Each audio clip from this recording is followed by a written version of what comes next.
I was a leftist Israeli, right? Just like the majority of the Israelis that got killed on October 7th, right? I had a bunch of you. Stop rolling your eyes. That's so disrespectful. I will absolutely right? not do that. I will not do that. I'm gonna roll my eyes.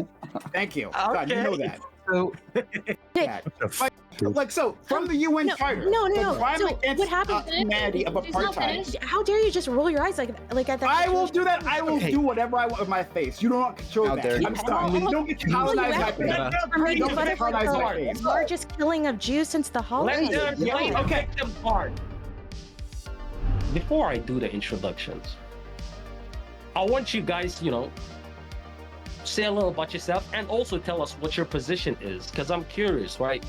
You lean more towards, being on the Palestinian side or the Israeli side. So, to the right of Destiny,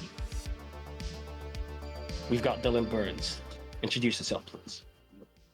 My name is Dylan Burns. I'm an American political Twitch streamer and I guess you could say amateur war journalist. My positions, I think, for the American political spectrum are definitely more pro-Palestinian, but saying that I'm pro-Palestinian does not mean that I need to align with a lot of the authoritarian nation states like Iran or groups like Hezbollah that back a lot of the militant groups that are fighting into the Gaza Strip right now. There you go. There we go. Thank you for the intro. To the right of Dylan Burns and above me, a repeat contestant, the one and only, ladies and gentlemen, Fabian. Did I get it right this time? Fabian? There we go. Fabian Liberty Scott. There we go. Introduce yourself. Yeah, so I'm Scott from Fabian Liberty. You can find me on YouTube and Rumble. I'm an anarcho-capitalist, which is basically like the most extreme form of libertarian. So I find myself in a very weird position because I hate all nation states, so fuck the state of Israel. And yet, what I mostly find is an old trope of Marxist organizations supporting an oppressed class of other socialists, spewing a bunch of communist propaganda and bullshit history, and very little people actually understand the conflict. They just kind of understand that pre-programmed oppressed oppressor narrative. And so despite the fact that, I'm very critical of Israel, and then I think there are a lot of things we should be doing to try and stop them and better things, I find myself more often than not trying to combat socialist agitprop, misinformation, and just all around bad takes that you should always expect from anybody that labels themselves a socialist or anything further left. Okay, there we go. Thank you for the introduction. To the bottom of Destiny and to the left of Prime, we'll get to you. Crowd favorite, Lonerbox. Introduce yourself, my man. Hey, I'm Lonerbox. I generally lean more towards the Palestinian side, although I do believe Israelis have a right to live where they live now and live there in peace. I think for Palestinians, I think the question is fundamentally, it's not about who has an innate right to what land or tracing back some arbitrary point in history. To me, it's a question of human rights. I think Palestinians have a right to self-determination, to civil liberties. I think refugees have a right either to return or to reparations or restitution. I think they are owed a lot of reconciliation. How we get from here to there, I don't know. I guess we'll figure out in the panel. There we go. Thank you for the introduction. To the right of Lonerbox and below Dylan Burns, we've got Prime Cayes? Which one is it? Whatever you like. Thanks for having me here. I hope you all can hear me well. Just take a moment to thank my fellow contestants. Hey, Scott. Lonerbox, I haven't seen you in a while. Tom, I love you. I miss you. SDL, what's up? And nice to meet you, Wibble. And thank you for inviting me so much. So my name is PrimeCayes, PrimeCayes. You can find me on Twitch and YouTube. And simply put, my position is free Palestine from the river to the sea. Thank you. My man. Oh, wait. Below Loner and diagonal to Prime, we've got Ted Kids. So my bad. Quibbles over coffee. Go ahead and introduce yourself, please. Cool. I'm Quibbles over coffee. I'm broadly pro-Israel. I'm not sure if the question was in reference to what America should do or what Israel should do. In terms of what America should do, we should continue to fund the Iron Dome. We should probably try to, I can list a bunch of different things, but I don't want to do that now. And then in terms of what Israel should do, I think they're going to have to do, unfortunately, an occupation of the Gaza Strip. All right, there we go. Thank you for the introduction. To our penultimate contestant, to the right of Quibbles, we've got SDL. Go ahead and introduce yourself, Mom. Hey everyone, I'm Aiden. I run the channel Soft Done Left, and yeah, I'm pretty pro-Palestinian. I think the root cause of the violence here is the occupation. You don't have to support Hamas to say that. The only way that you're going to see a long-term end to this is an end to the occupation. There's a reason that though Israel has bombed Gaza 5 odd times in the past 2 decades, shit hasn't worked. The vast majority of those deaths, something like 80%, are not even military-aged men, much less militants, but not even military-aged men. I think this is pretty close to ethnic cleansing. Just one last stat before I go, 1.4 million people have been displaced here. We bombed Serbia for displacing 200,000. Thank you for that introduction. Last but not least, Tom motherfucking Flu. Bro, why can't I read? Foolery. There we go. Introduce yourself. Yeah, my name's Tom. I go by Tom Fuller Show on YouTube and Kick. I don't know that I'm pro one side over the other. Definitely out of all the people here, I'm probably the least educated on this topic, but I'm arrogant enough to show up for a panel anyways. And so I'm here to solve this crisis with you fine people. Thank you for the introduction. With that, ladies and gentlemen, let's get on with the motherfucking show. So, question number 1. And by the way, let's see. Listen, if you feel the inclination to jump in, you could jump in. You know what I mean? Chilling, okay. It's long form. You know what I mean? It's long form. Is it? Yeah. We don't mind it this episode. Okay. Okay. So, following the October 7th attack and the subsequent counterattack by Israel, can violence or armed resistance ever be justified as a means of achieving political goals for either side in this ongoing conflict? Let me start with you, Loner. What's your take on this? Yeah, I think Palestinians have a right to use some degree of violence. It's a fucking military occupation. I don't think that means that you're okay to go and kill civilians in a festival in the middle of a field. I much prefer the kind of like Mandela ANC style of going for like sabotage of infrastructure rather than targeting people, because then you don't have to deal with the problem of having to spend like 100 years reconciling for all the pain and death that you've caused, like trying to end the occupation. Israelis, I think they have a right to go after Hamas. I don't know what proportionality looks like exactly, but yeah, they have some right to do something. They can't just sit there and take it. All right, Fabian, go ahead. And by the way, feel free to fucking cut each other off if somebody says something you disagree with, right? Like, Tom, this ain't one of those, typing. Tom, we can hear you typing, just so you know. Yeah, it's true. Just mute when you're typing, please. All right, Fabian, go ahead. Yeah, so I largely agree, right? I think, justified is a question of, is a different question of then what should someone do? And I think we should maybe like separate those two things, right? Like, I agree that like attacking infrastructure, government installations, government employees is something that Hamas, maybe not Hamas, because Hamas has kind of like lost most of their rights, justifiably so. But Palestinian organizations that haven't committed terrorist attacks have that right. But it's not a good tactic, right? Like it's a really bad idea. It's not going to help anybody. And if you're a consequentialist in your framework, we can still hear someone else typing. If you're a consequentialist in your framework, then you kind of have to look at that and go, okay, well, if it's only going to cause more problems for everybody, then you would probably have to say that it's unjustified. So anybody that's saying that it is justified, it's very interesting because I would then question what their moral framework is, because they're kind of proving to not be a utilitarian or consequentialist, and so I'm wondering where they're getting that justification from. But yeah. So I'm just curious, is there anyone on the panel who thinks that it's a good idea or justifiable to attack civilians? It depends on who you define as civilians. This part's very important. Just regular, normal Israelis, people living on a kibbutz. Again, you have to define what that means, because we can understand that the settlers are armed, the settlers are attacking and clearing out villages themselves, right?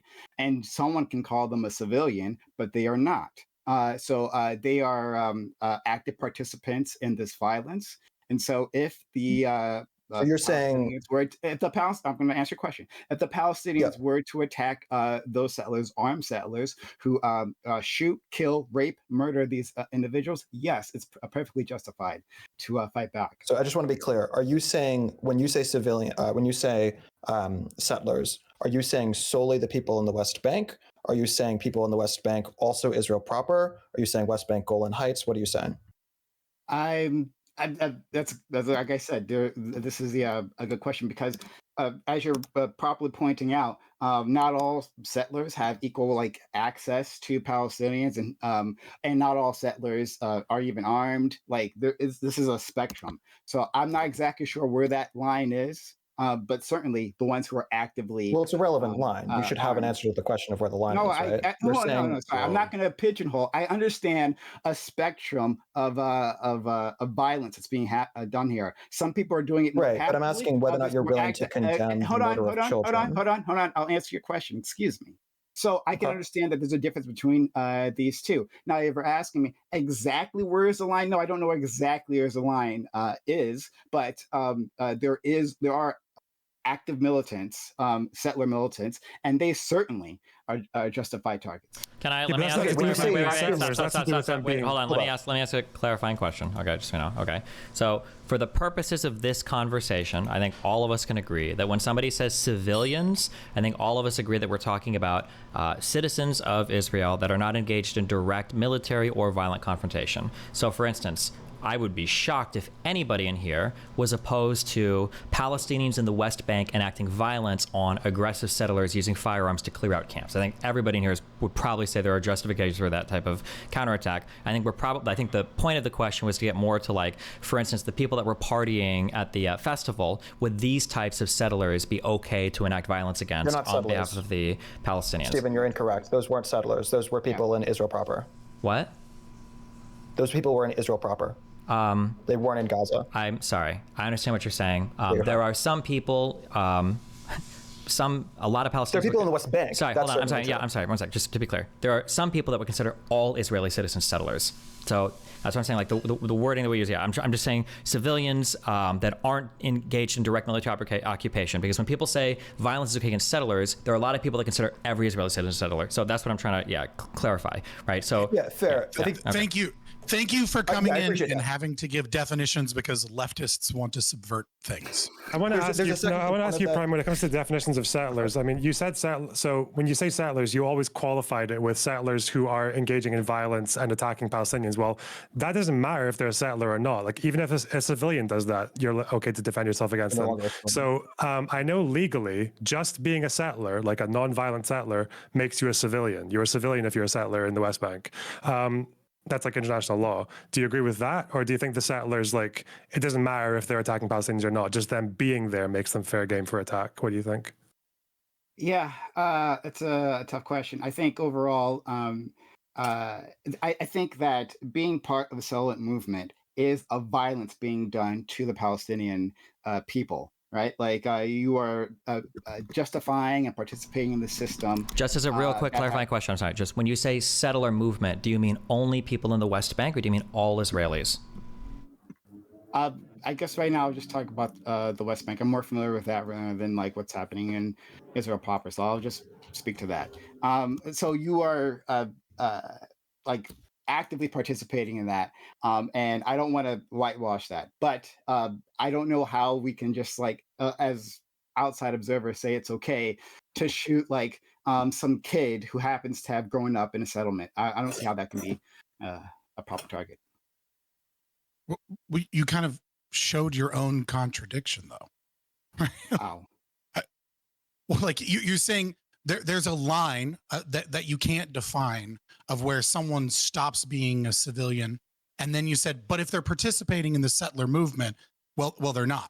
So, what is it? Is it a person that goes to homestead property in an area and chooses to build a home, right? Are they no longer a civilian because they're an adult participating in the settler movement, or is it, or do they have to be someone that is actively armed?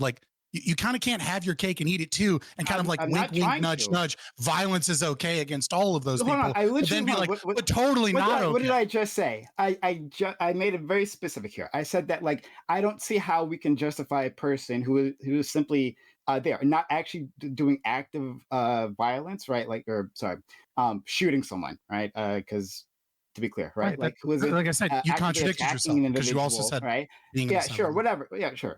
But anyway, I said that those individuals who aren't doing that, like I don't know how we can justify attacking them, right? So that would be problematic.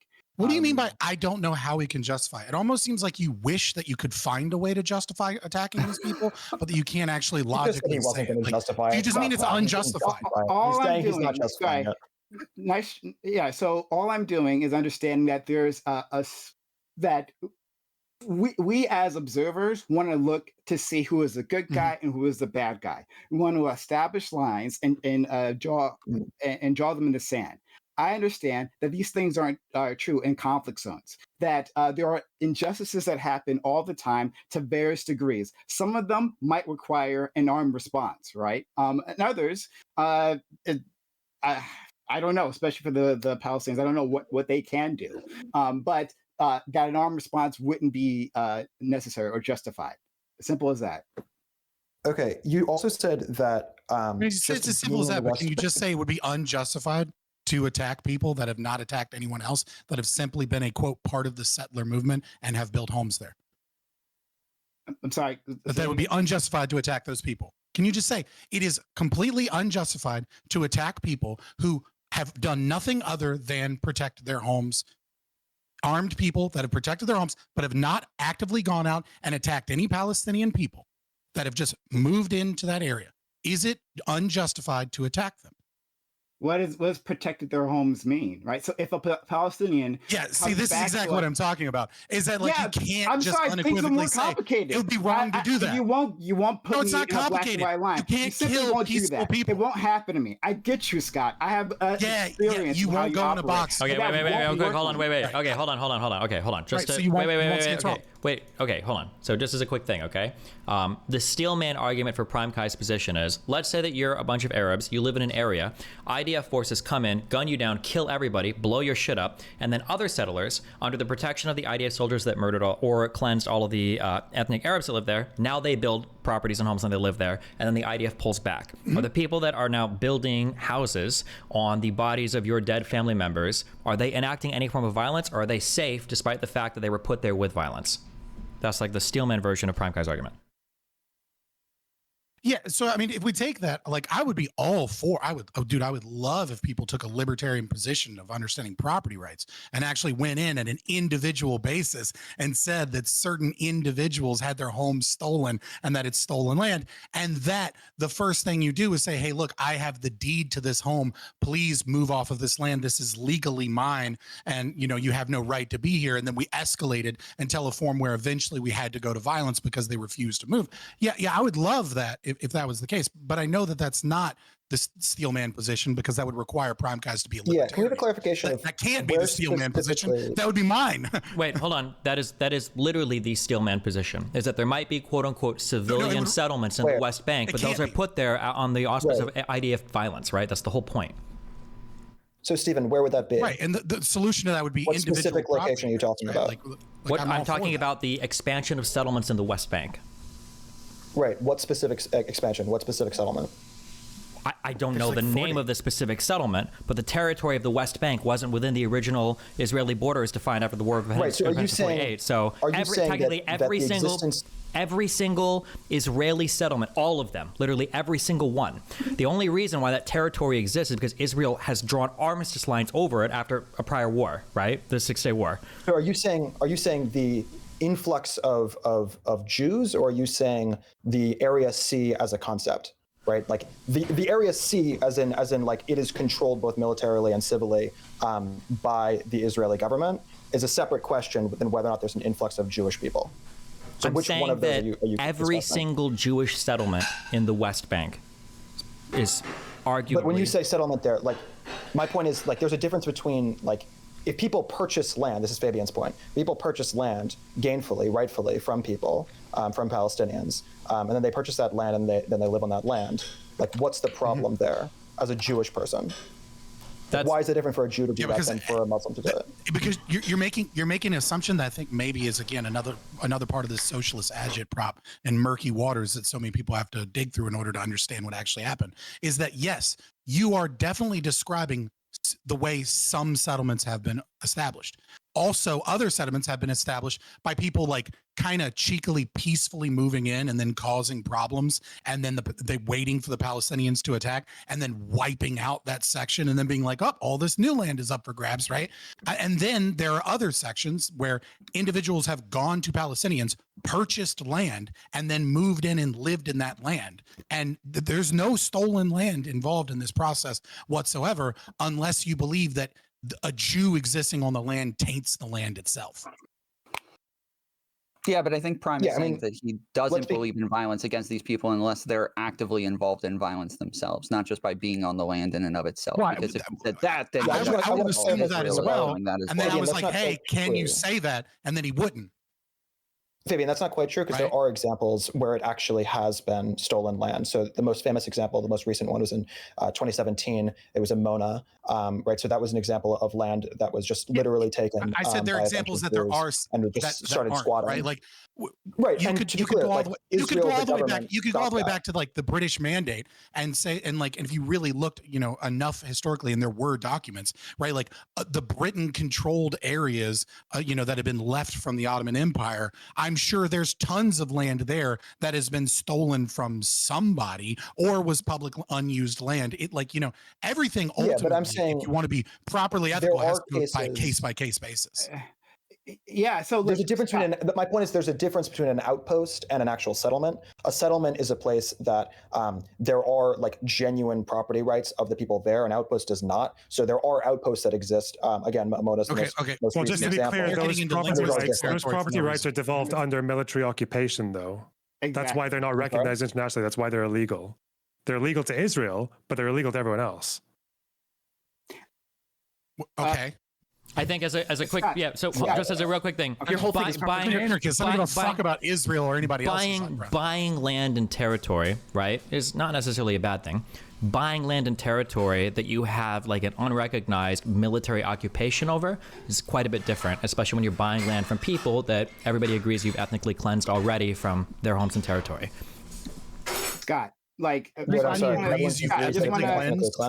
just want to like try to address your point directly. What I was trying to say, when you asked me that question, right, like, will you sign on to this statement? I wanted to show just how difficult it is just to just make any sort of blanket statement. So when you said, because before you said like an Israeli who is defending their home, right? Is that person different from a person who goes out and attacks Palestinians in another village? Well, what I was trying to say is if a Palestinian comes back to that home and says, "Hey, this is my place," and that person, the Israeli, pulls out a gun on them, and then the Palestinian escalates, like, is that justified? So I was just trying to hold on, complicate the situation. Let me be as fair as I can. What you're saying, and in fact, be as fair as I possibly can. And in fact, I'm signing on more to what you're like the homesteading libertarian view of this, right? So like I'm trying to like build a bridge here. Go ahead. Right. If I can be as fair as I possibly can, right? Will you sign on to this statement?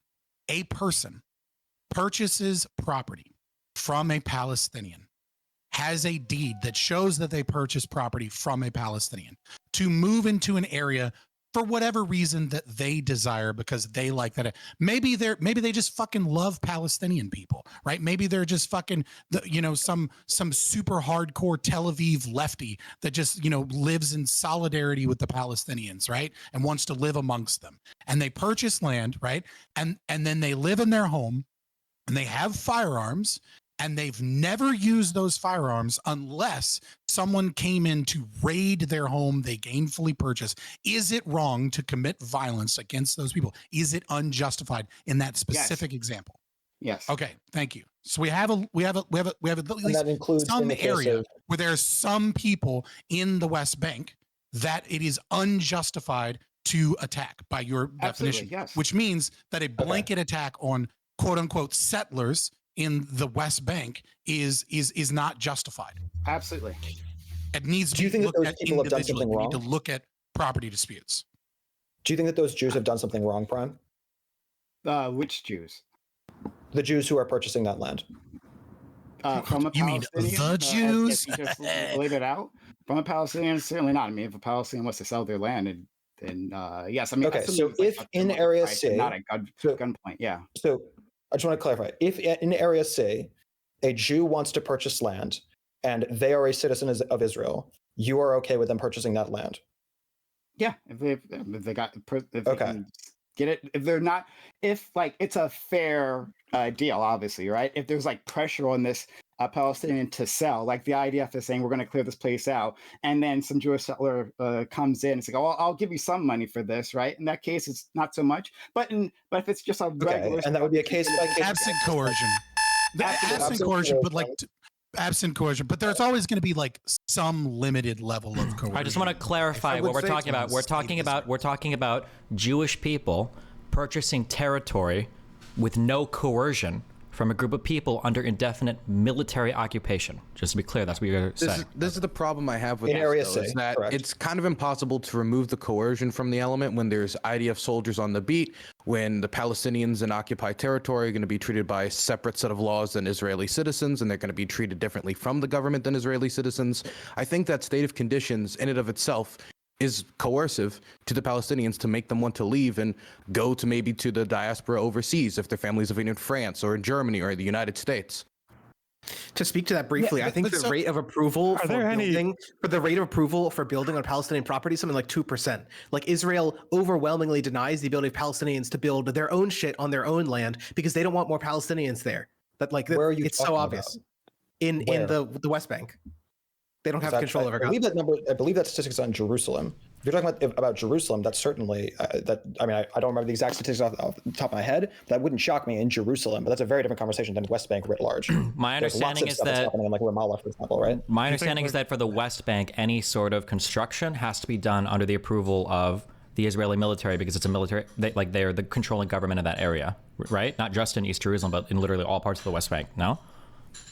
Not in all of it. In Area C, that's true. In Area B, it is militarily controlled by Israel. It's not civilly controlled. So there are certain cases in Area B in which that would be the case. In Area A, that it was not true at all. So in most of the cities, which the majority of people live in West Bank, that is not the case. All right. Does anybody else has anything to say before we move on to the next question? Any last takes? I just want to remind everybody that in the beginning I said that Palestinians can bomb Israeli government buildings. Just in case anyone accuses me of being too pro-state of Israel. Just in that specific example. Yeah.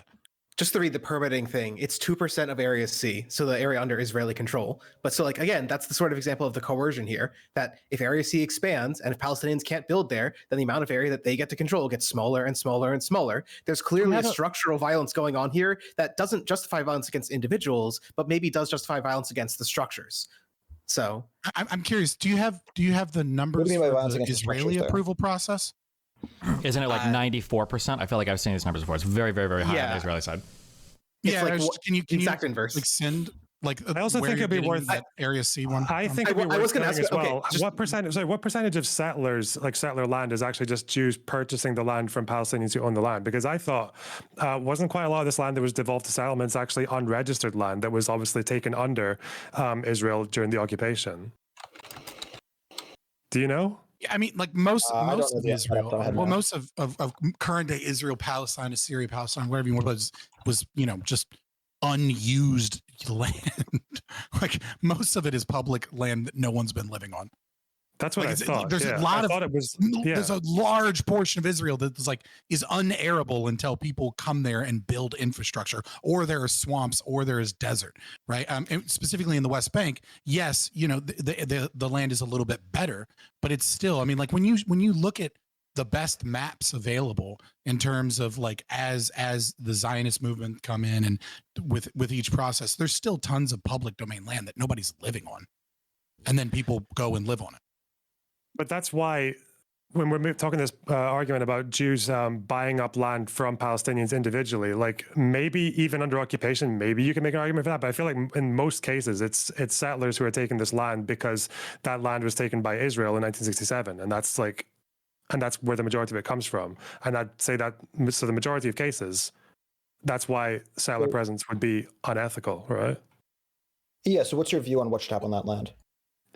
Either land swapped, because those people are not going to want to live in a Palestinian state, or you withdraw. Probably I'd withdraw the outposts 100%. I'm saying prior to the settlements, like prior to Jews moving in there, what should have happened to that land? So in 67? Yeah. Well, I think initially it wasn't even. Wait, Jesus Christ! I think even initially it wasn't even legal by Israeli standards for them. They just went there of their own accord. They just wandered in there themselves and kind of did it independently. So I think if Israel maybe just kind of enforced some rules there and said, "Wait, this isn't actually like going to be ours forever." Why is it on Israel to do? Because they're occupying the territory.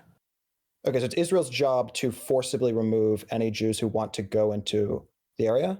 Yeah, to occupy territory. If they want to like a path to statehood for their neighbors, then yeah. Unless they just want to have the situation we have now, which is you expand settlements for like 50, 60 years. Okay, so it is your stance that in order for Palestine to be a separate country, it has to be an ethno state with no Jews.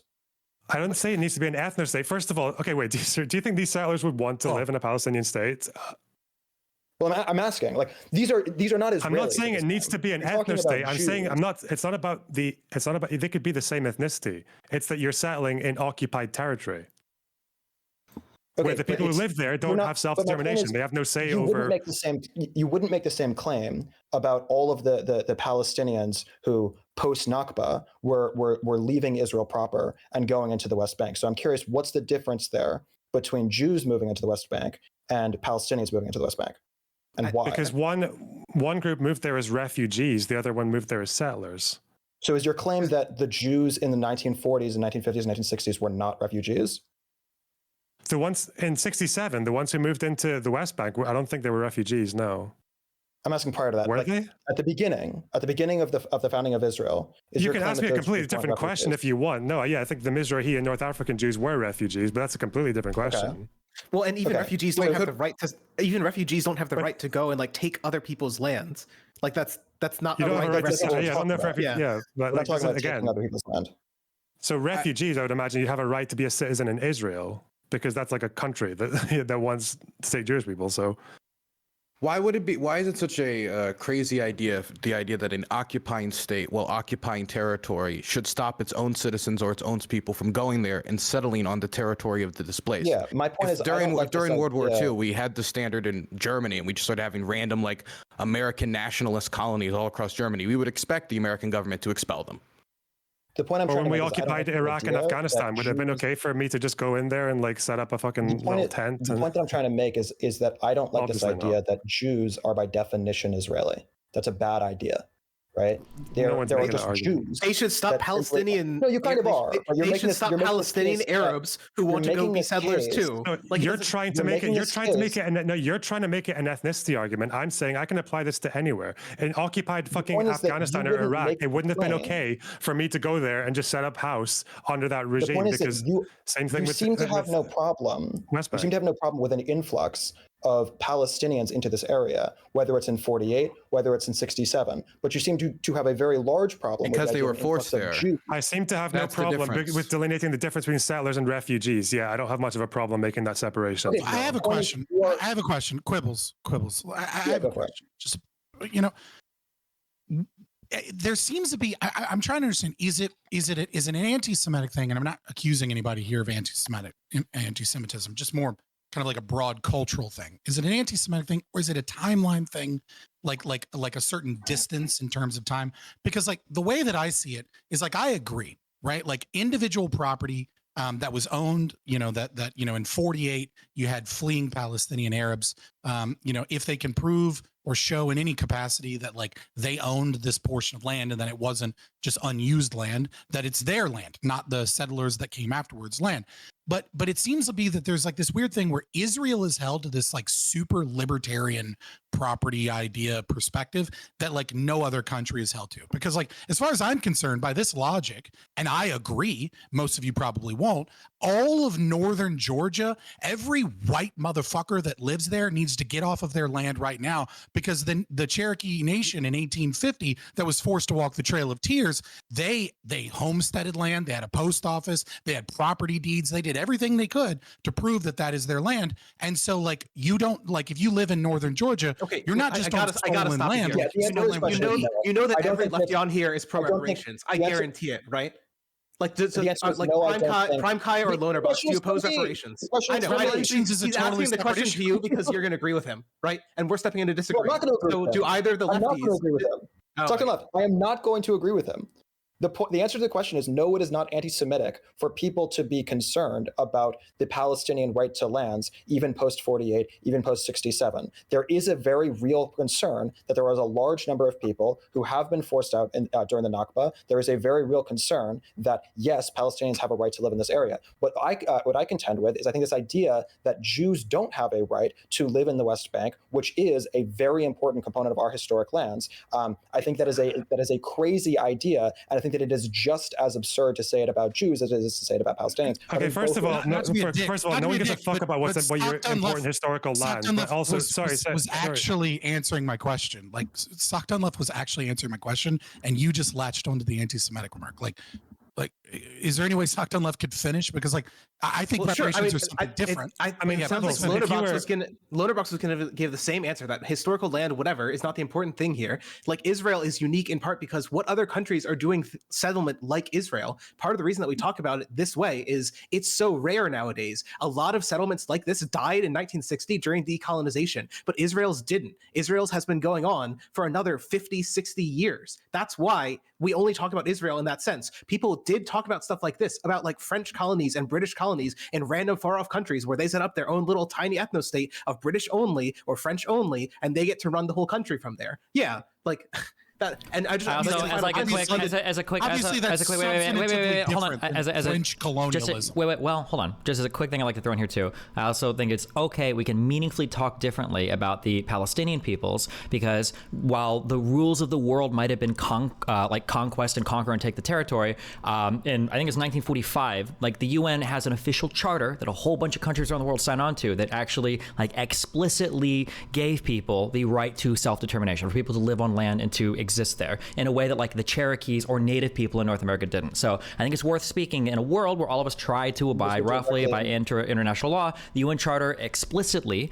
in Chapter 1, Article 1, whatever, like explicitly states for people to have a right to a self-determination as people in a land. So that would make it a little bit different than like North American stuff.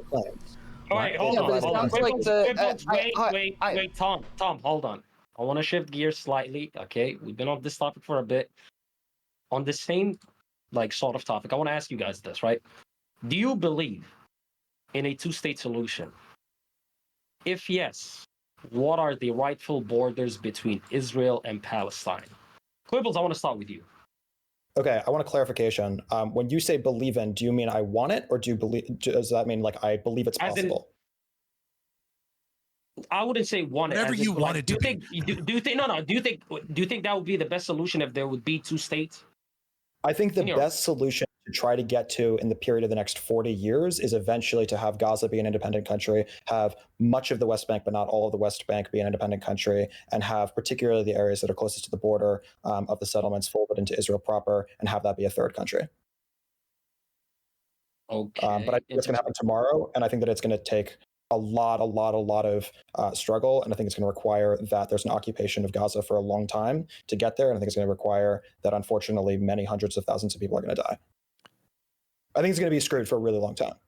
Yeah. So when you say the settlements should become part of Israel proper, I guess that would also mean the West Bank would be kind of disconnected, right? Because those settlements run in between. Yeah, that's why I clarified. Yeah, so thank you for just explaining why people are getting settlements for reasons that are not anti-Semitism and ethnic states. Cool, that's fine. That's why I clarified. I was talking about the ones that are specifically on the border.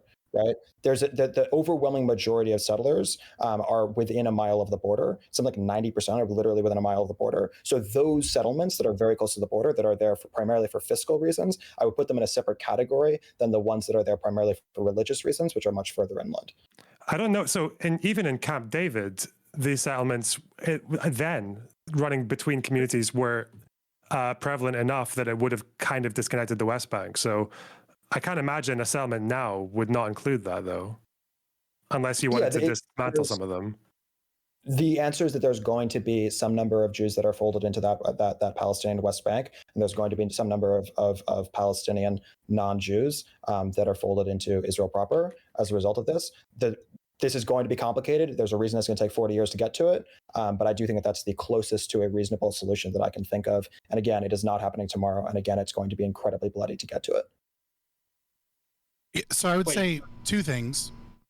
The first, the only ethical solution that doesn't violate anyone's rights is that the state of Israel, the nation state of Israel, dissolves, and that private property rights and anarchism is given to everybody. But kumbaya, la la land, fucking utopia shit, right? So I would say that a proper, a better situation tactically towards reestablishing property rights would have to be a two-state solution, much like was offered.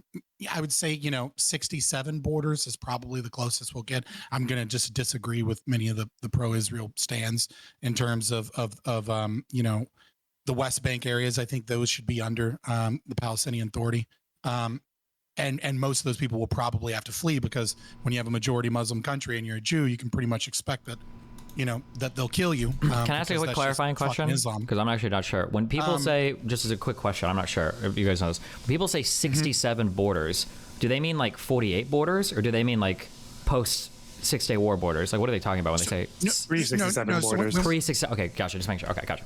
Yeah. Sorry. So with 67 borders So I would say that, as well as like what was offered in 2019 to the Palestinian Authority that they rejected, which is 67 borders and joint control over all holy sites in Jerusalem was offered, and so has been offered multiple times, I believe.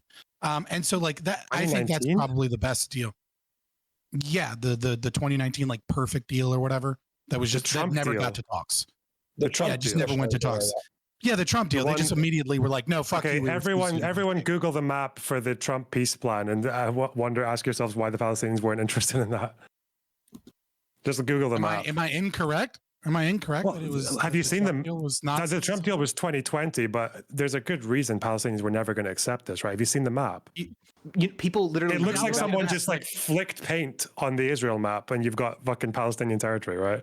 People have literally posted memes of like subdividing California with Vision for Peace up top because of how fucked it is. Where you carve out like the top, the 8 red counties in California, and it looks the fucking same. Well, it's a joke.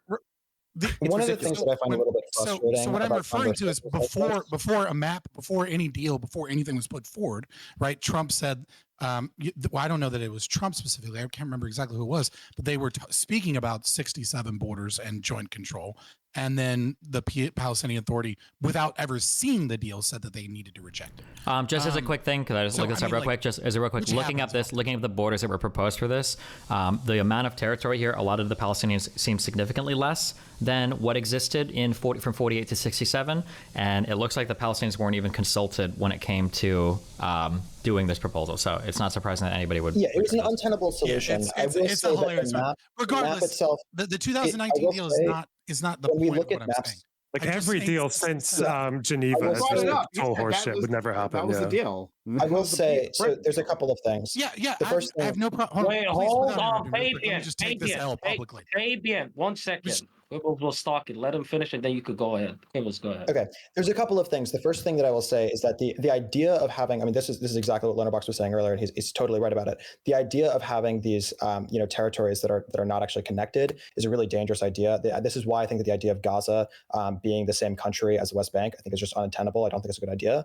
But the second component that I do think is worth pointing out is that when you look at maps like this, it's very similar to like the Electoral College. Republicans will constantly look at like an Electoral College and be like, ooh, look at the whole thing is red, right? Except these tiny little cities. Well, yeah, but the cities are blue, right? So like similarly, well, yeah, if you look like at a map like that, what it's saying there is the majority of the areas that people don't live in are going to end up being under Israeli control, which makes sense from a military perspective, because from a military perspective, that is somewhere that you're able to shoot off rockets from. And so it has a lot of military implications, but has very little implications in terms of the daily life of many of the people who are actually living in cities. Is there anybody who thinks that the West Bank I don't and support Gaza should be one state while separated like that? Say it again. Is there anybody who does think that the West Bank and Gaza should be one state while separated like that? Yeah, that was what the Trump peace bound was. Yeah, that was up until like this month the broad view of a lot of people. It's very recent that people believe that Gaza and the West Bank need to be considered to be like separate things. That is not something that either the Palestinian or the Israeli side were in support of up until this month. And that's pretty remarkably changing. I'd not heard other people talk about that until this month. Well, is the three-state solution gaining traction amongst politicians in Israel and Palestine? I would say well, so. I mean, I figured that they were going to redraw borders to where they would actually connect in some way, or that they would be. Oh yeah, senior Israelis are talking about just kicking all the Palestinians out, and they've drafted up plans and costed it out. But that's the plan that's rising in their minds.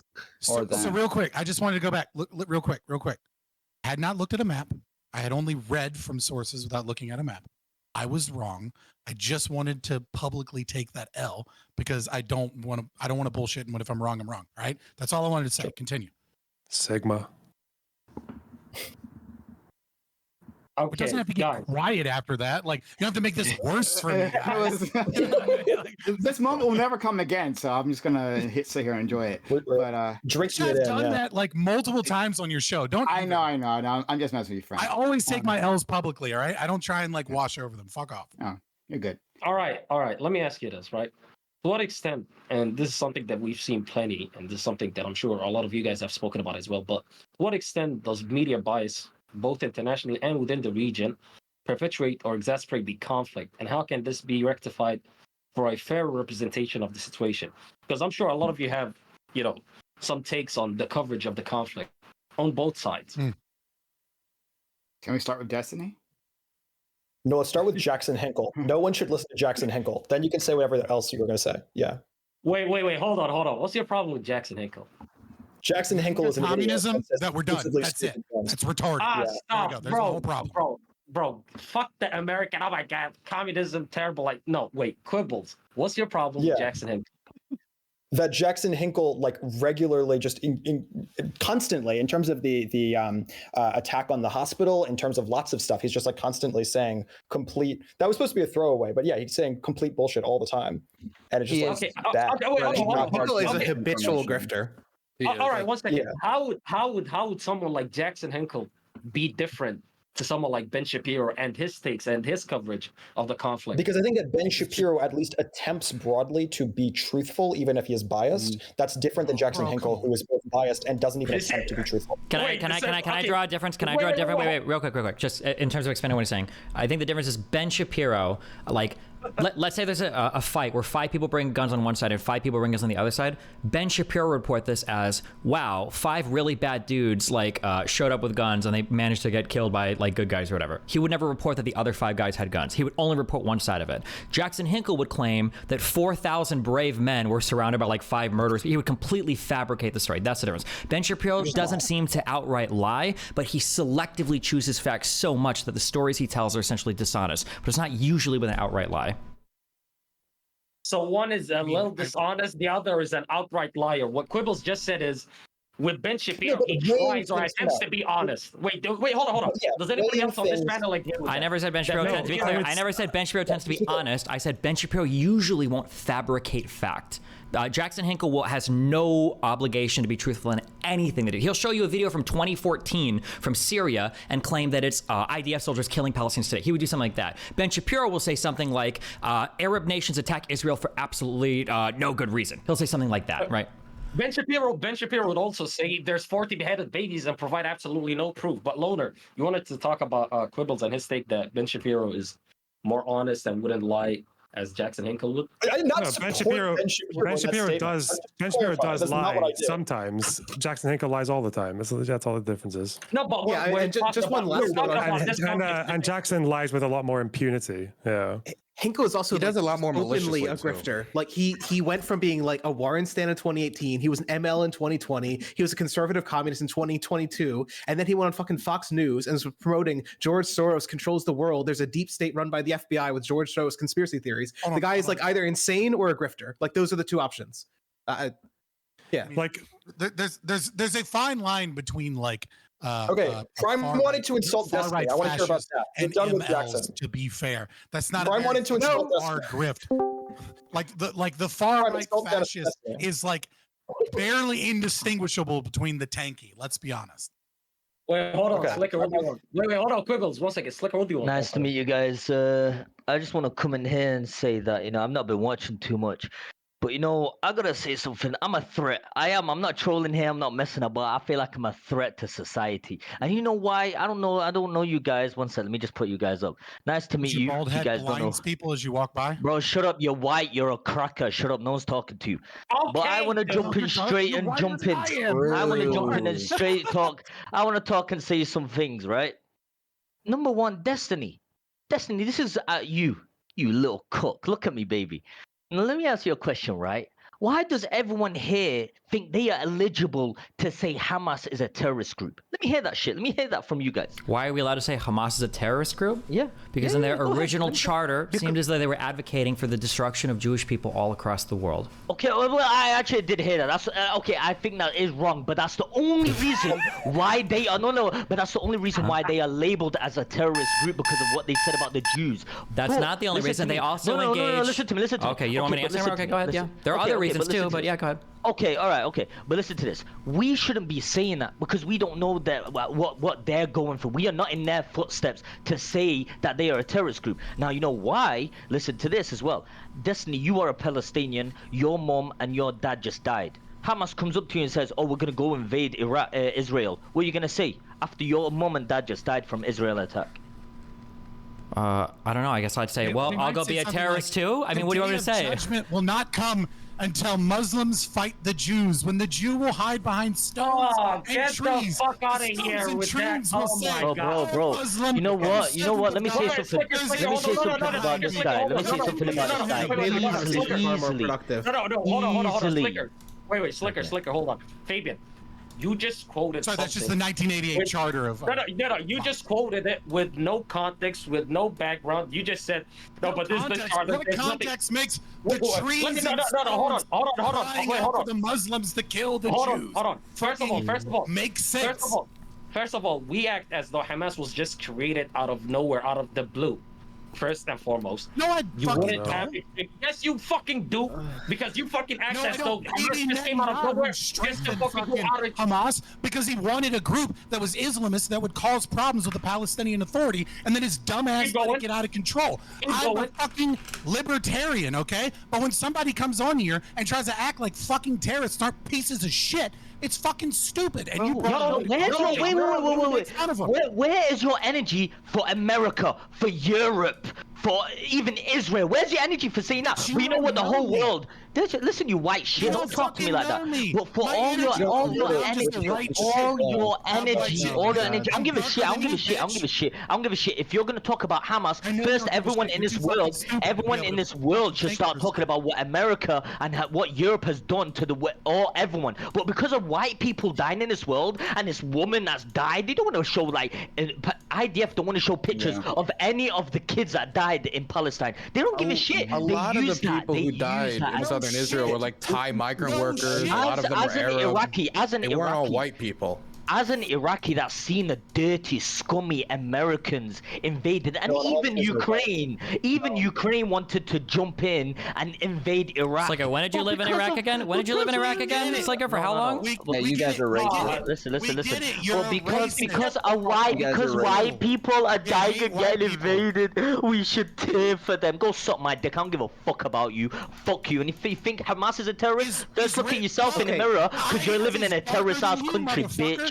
West Side. After we're done with the performative Side. libertarian versus Right, bitch. whatever this is, can we get back to something? All right. And this, first of all, and this homeless, and this guy, this electrocuted looking ass motherfucker saying Jackson Hinkle is a fucking whatever you said. Talking he's shit a about him. Nazgul. He literally quotes LaRouche. LaRouche is a far right fascist. You know what? He's probably an FBI officer. He went on Fox News. You know what? He promoted white supremacy, promoted the deep state. Listen, He's pretty much a Nazi. You know what? You know what I'm gonna say? I respect him. You know why? Because he's against America. And I respect him for that. And not you guys say that shit. Not you guys say that shit.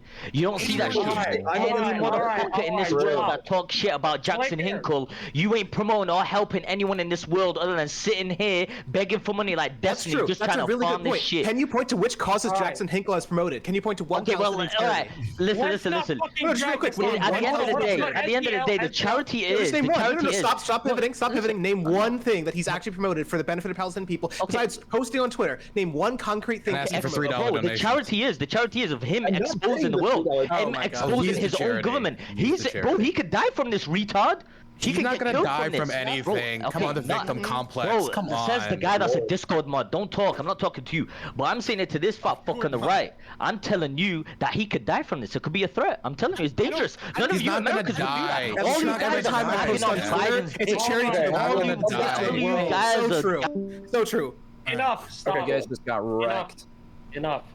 All I'm gonna say is enough. You brought Why were you nodding along with much of what he was saying? I know you don't agree with him, so why were you nodding? What I'm going to say is this: when somebody labels Hamas as terrorists but fail to recognize the IDF and what they've done in Gaza, what they've done to Palestinians, and refuses to acknowledge the war crimes that were committed by the Israelis, you know, I can't really take you that serious. If you were to look at the IDF and think there's Just as a quick thing. Hold on, wait. Just as a quick thing. Q. The reason why people have an issue with this is here's what it looks like when you go to 95% of Western people and you say, hey, here is some irrefutable evidence that the IDF was shooting civilians at long range. They killed civilians for no reason. Do you know what 95% of people say? They go, that's really fucking horrible. Those soldiers should be punished. Here's what happens when you show videos of, you know, like murdered, broken, German girl bodies being thrown around trucks, being spit on, okay, by Gaza City inhabitants. And you say, hey, do you think this is bad? This is what you guys do. Wait, you gotta understand. Well, there's an occupation. Sometimes, the Southern people might be. It's not always bad. There's a context behind everything. There's a context behind. That's the issue. That's why people have an issue. That's why people have an issue with the. Okay, you can keep talking about it. That's the issue. That's the reality. That's the reality. Okay. That's the reality. That's the issue. That is the issue. No, hold on. Who did it? No, wait 1 second. Who the fuck stopped over me? You made a claim. Who did it? No, Fabian, stop. You act as though the fucking people that support Israel don't say, do you condemn Hamas? The first fucking thing, when you point out all the fucked up shit that the IDF did, the first thing they say is, do you condemn Hamas? You can say that because people ask that because it's a layup. That's why people ask it. There have been Jewish terrorists in the West Bank. If you asked me to condemn them, I would immediately condemn them and we would move forward. It would take literally 15 seconds with that. Okay, let me speak to that. All over Twitter, all of these lefties that were like, hey, white people, do you condemn this mass shooter? And we're like, yeah, duh. Obviously. Yeah. Because then we condemn Hamas. So let me speak to that. Former Prime Minister. I'm gonna everybody. Shut the fuck up. Shut the fuck up. Don't speak over me, you fucking cunts. When you act, right? When you fucking act as though all Palestinians support Hamas, all Palestinians are extremists, but you turn a blind eye. Shut the fuck up when I'm talking, nigga. Let me finish what I'm saying. When you look at the Israeli government, hold on. No. Well, you just acted as though all Palestinians and all people that support Palestinian liberation. Nobody said that. Q, you're boxing shadows right now. You're fighting ghosts. That's what you just did because you're like, when it comes to us, we condemn all people that fucking do extremist acts. We condemn them, but you guys say, what about Israel? These people are fucking oppressed. Me and Destiny. You little just said this. You can't gaslight me, you stupid fuck. Q, hold on. This is the difference. When America, you will. Okay, listen. When America does stuff like Abu Ghraib, people are ashamed. They hide it. When it comes out, not only is the entire world looking at the United States, which is crazy, the support in the United States for foreign wars falls off a cliff. Okay, when Hamas abducts, burns, beheads, murders, and rapes people and brings back their villages, the Palestinians there cheer. It's a big difference. Let me ask you about the Israel. That's not fair, Steven. I don't like that. Yeah. No, you don't like it. It's totally fair. We saw the videos, okay? No, it's not fair. No, it's not fair. We saw the people outside here. We didn't see people inside who No, Steven, it's not fair. It's not fair. It's not fair. And the reason it's not fair. Stop. Quibbles, The I'm reason fucking it's not- talking. okay, go for You it. could make Yeah, go for stop. it. You could also see the videos of the Israelis celebrating the deaths of innocent civilians in Gaza. You could see those videos too, but you don't talk about that. I'm sorry, You wait, don't which talk ones? about the Wait, fact that which the Israeli videos? government is leaning extremely far right. Karantos, which and a lot of videos? these fucking Karantos. people are pro-fucking You just make shit exterminating up. Okay, Palestinians. yeah, there you go. How am I making shit up? Wait, how am I making Okay, shit up? it's Did you not see the fair fucking- to Yeah, where are Did you see the the did you see the head Oh, of security I'm in sorry, Israel fucking arming settlers in the West Bank? Or did I make that up? I'm What was asking his you, name? where are the Did I video? just make that up? Oh, okay. So Did I make that Karantos, up? can I No, just, no, Karantos, no, let me- no, no, wait, let me ask this thing. Why you dodging it, pussy? My God. He's dodging it. He's dodging it. He's dodging it. Wait. You know, I'm not. Hold on, Loner. I'm not letting it go. I'm being autistic about this. Fuck this. Destiny. Did you not see the video of the head of fucking defense, Israeli defense, Ben Giver, arming settlers in the West Bank to forcibly take fucking land from Palestinians? Did you not see that? Yes or no? To take land? I haven't What are you seen it, talking but the about? Defend videos that you're himself. talking about, they're not the same thing as what I was just talking about. What were you talking about? I was talking about murdered civilians being trucked back to towns where everybody is cheering and celebrating and then spitting on the body of murdered civilians. If people in Israel are doing that, maybe if they are, man, that would be really fucked up. And you know what? If I saw it, I'd say, that is insanely fucked up. I would super condemn that video. Do videos like that exist? Are we claiming that the situation of the people in Gaza is equivalent to the situation of the people in Israel? Yes or no? I just There wanna you know. go. No, we're not. I never claimed that. No, there you go. It's an absolute, point that I- it's a valid point. It's a valid point.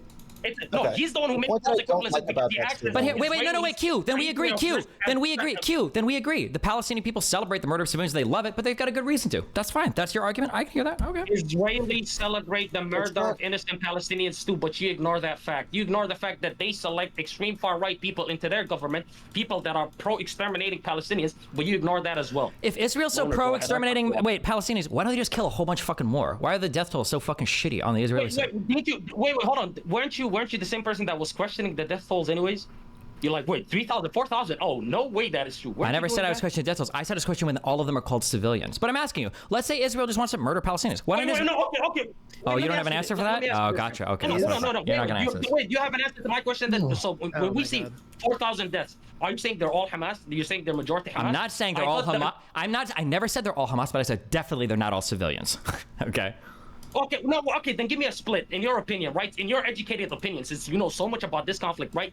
How much would you say is civilians versus terrorists? I can't possibly know the answer It's to an that. ongoing conflict. So just to give a context number, on the named and identified bodies by the Ministry of Health in Gaza, only 1 in 5, Hamas. 20%, Wait, hold up. are military. You just named Hamas. Hey, Your let me source is finish. Hamas. Military-aged men. Okay, men 18 to source is 35. Hamas. Only 1 in 5. The overwhelming majority Fucking left. are not even possible soldiers. Wait, hold up. That exact same source that you just cited lies about the hospital bombing, right? I don't know. I don't. There's a timeline reconstruction there that relates to the translation of the doctor. I don't fucking know. But what I would point to, that was the largest conversation that happened. This entire time, in terms of the response of Israel, the largest thing that they pointed to was that specific bombing, and they were lying about it. Well, that is true. I would be careful. I would wait. While that is true, I'm pretty sure Zelensky himself co-signed that there were Russian missiles that had launched that had landed inside what was it, Russian Ukrainian territory, and then we found out later on that they were actually Ukrainian missiles that fell short of a Russian target and bombed their own stuff in Ukrainian territory. And I'm pretty sure Zelensky himself co-signed that message and went public. So I'm not trying to say that we should believe Hamas because I generally don't, but I'm saying they are the only ones that can reliably report deaths in Gaza. Just because they do tell some lies doesn't mean every single thing they say will be a lie. Just saying. And the additional data I would just give is that in previous conflicts, the numbers they've given align almost entirely with the UN's numbers. Amnesty International, that's not true. Amnesty International and also the IDF will ultimately come out with numbers that are generally considered to be serious and real. That is not something they've done yet, and the reason they've done it yet is because it is not something that is bullshit, and then be like, but IDF's is going to be pretty. The IDF ones consistently. The IDF numbers. It's not like they're going to be. They don't have IDF numbers consistently. The IDF numbers consistently. 1, they wait longer, and 2, they line up broadly with UN numbers. So yeah, I think that they are significantly so the Ministry of Health than Hamas. If that's defense for the IDF numbers, then the Hamas numbers are good. So moving back to the Hamas numbers, only 1 in 5 are military-aged men. The IDF numbers identified dead, 1 in 5 are all military-aged men. That's like the maximum number of militants. And if that's you want to like, throw it's out the clearly not that IDF high. numbers and only use Amnesty International, that's fine. We can only use Amnesty International. They haven't come out with numbers yet because they don't know yet, because it's an ongoing conversation. Listen, and this whole because thing, they can't your earlier when we were name is condemning the Quibbles. Russian people for jumping the know gun your and name saying is Quibbles, bullshit, and you're this very is on the brand reason. right now. Right, but so there's a couple of issues here. Number one, we're way off topic, but fuck it. Number two, when you talk about death tolls, when you talk about numbers, when you talk about these things, it is devoid of any context. It is a very kind of sneaky way of talking about this situation, because I agree that there are absolutely better ways for Israel to fight in terms of conducting warfare against Hamas. But you are talking about a group of people who, so for this recent refugee bombing, right? As far as we know, right, Israel could be lying. The former deputy prime minister, when he came out to speak about the recent refugee camp bombing, could be totally lying. But according to Israel, they made telephone calls for 2 weeks straight. And then they knocked on the roof a half hour before the bombing, right? And they were telling people over and over and over again, you have to leave this area. There is a facility at the bottom of this building that is Hamas, and we are targeting a specific commander. Leave the building. They give them 2 weeks, and then they knock on the roof a half hour later, right? And then they blow up the building. And what happens when they blow up the building? As according to Hamas, right? According to Hamas, over 50 people, last I checked right before the stream, so I mean the death toll could have increased. Over 50 people are dead so that Israel could kill a couple of Hamas people and a specific commander. And so when you talk about like, well, look at the death numbers, and you don't talk about the fact that Hamas says it's psychological warfare. Israel's lying. You have to stay here. You have to be our human shield. They won't bomb this building so long as you're here. They're just making up things to scare you. They're not even going to blow up the building anyways. And Israel does everything they can to evacuate these people. And then 50, 60 people die. Yeah, the numbers are going to be different when this is a pattern that occurs in this area. There are plenty of things we can talk about doing warfare better. But again, SEL, I've already tripped you up on this multiple times, which is your only solution is to do nothing and to just let Hamas have power. So just sticking on the death numbers, right?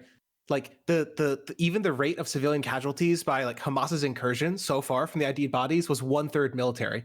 Israel's bombing is so fucking bad at targeting militants that's at best 1/5.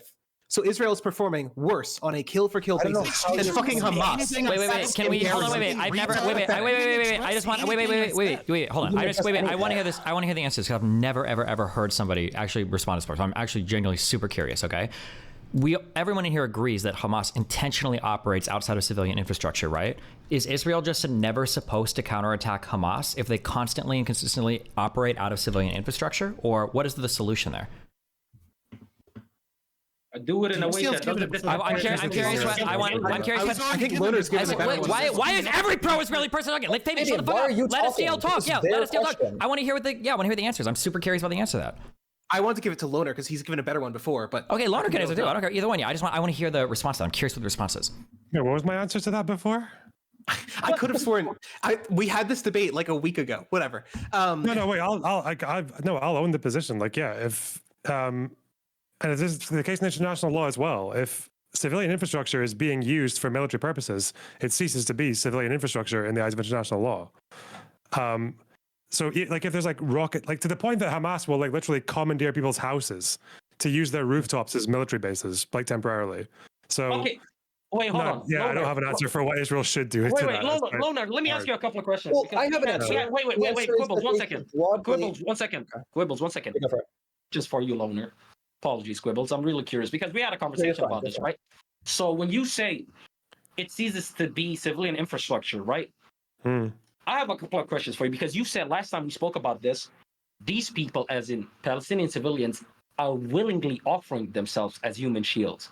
They see it as martyrdom. You Some said of them that. are. Some of them are, but not all of them. That's not the rule. But we've seen examples of that, yeah. All right. So are you saying that they're being held there by force then?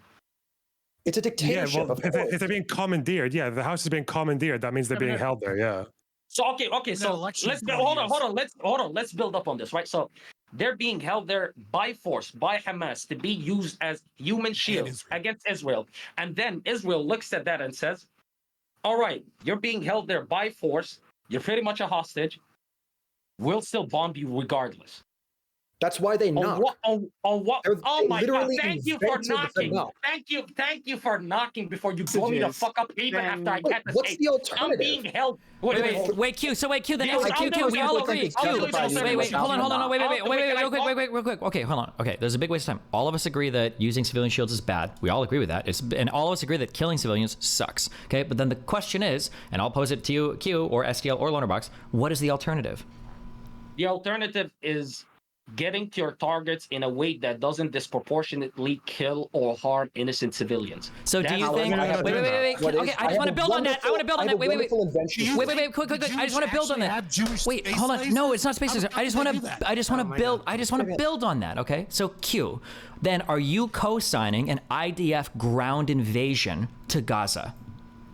And do you think that would result? And do you think that would result in less civilian deaths than what's happening now? I 100% believe that first of all, civilian deaths would be inevitable if you do it even in that. I'll be right back. Somebody tell me if he answers this question, okay? Wait, I'm answering you, fucking retard. Okay, he's trying to pull a fucking XTC on me. It's not gonna fucking work, right? Anyway, Live. The answer is simple. That's a really nice chair. The answer is simple.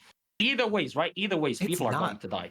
Either ways, people are gonna fucking die. Shut the fuck up, bro! Fucking mute you, apparently, you fucking idiot. All right, he's back. Okay, let's wait for the retard to put on the headset. Okay, did he? Steven, I like your chair. All right, debuff Hassan. Let me fucking answer you, right? What I was saying is, regardless, you wouldn't escape civilian casualties or civilian deaths, but one would be extremely less compared to the other. So you think a ground invasion would be less civilian deaths?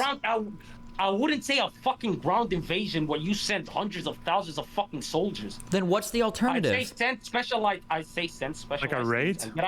And get after your fucking targets. You send 20 good men from Game of Thrones into Gaza City and try to fight that way? Lonerbox, instead of fucking dropping bombs and killing fucking 50 to 1, I'd rather fucking do that. Bro, the point is that they're all dead.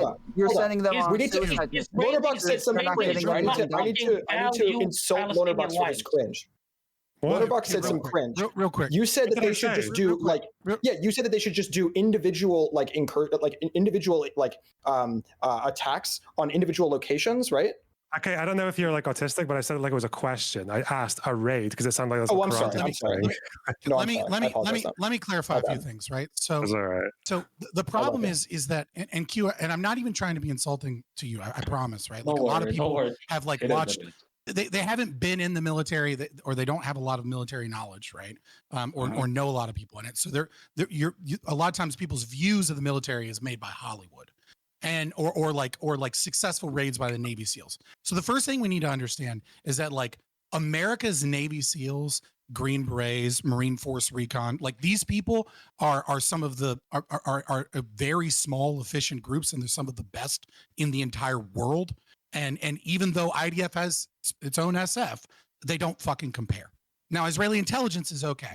Right, Israeli intelligence is pretty good compared to U.S. intelligence, or at least what we know. But here's the problem with that concept: is there's really only two ways to do a non-ground invasion where you raid specific areas. So option A is something like Mogadishu in 1993, and we saw how successful that was, which is not fucking at all, right? Yeah, we killed you niggas. You know, trying to do several raids in an area. And trying to go door to door, going through like the fatal funnel of fire. IDF is basically going to lose everybody and have a lot of unsuccessful missions, and they're not actually going to be able to get their targets, right? So they're just going to throw IDF soldiers to the wolves and get killed. And they have to go in a very large force in order to do that, because you're talking about a very densely populated area, right? You can't just, it's not like Osama bin Laden in Pakistan or something where you're like taking people by helicopter in the middle of fucking nowhere. And yeah.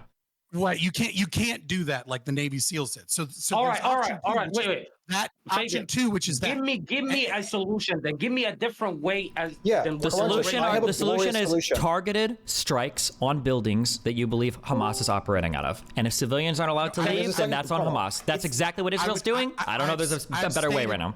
I've stated that what the type of warfare that Israel commits, I think, is likely the most ethical form of warfare that we see in the world. And yet there is something that I think Israel absolutely should be taken to task for, and the United States should be using whatever power, soft power it has, especially in the UN, to try and force this, which is that forcing people to southern Gaza, right, where they have limited resources, limited water, and then Hamas moving installations into southern Gaza. They're ping-ponging refugees into areas to be bombed within Gaza. Fabian, and the reason it is completely unethical. They need to be setting up blue zones. No, listen. No. I'm going to finish this. They need to be set up. Nope, I'm going to finish this. They need to be setting up blue zones within Gaza or refugee camps outside of Gaza if they're going to go on an intensive bombing campaign followed by a ground invasion, so that refugees, at the very least, it may not be the best place, it may not be the greatest place, at the very least they have a means of not getting fucking bombed after they get cleared. Because it has been true before the October 7th attack. Roughly 85% of people that were in this quote unquote open air prison were able to get passes to leave Gaza to go to work. Fabian, can I just ask a quick question? Can I just ask a quick, wait, real quick. Can I ask a quick question on this? Wait, just a super ultra quick question about this.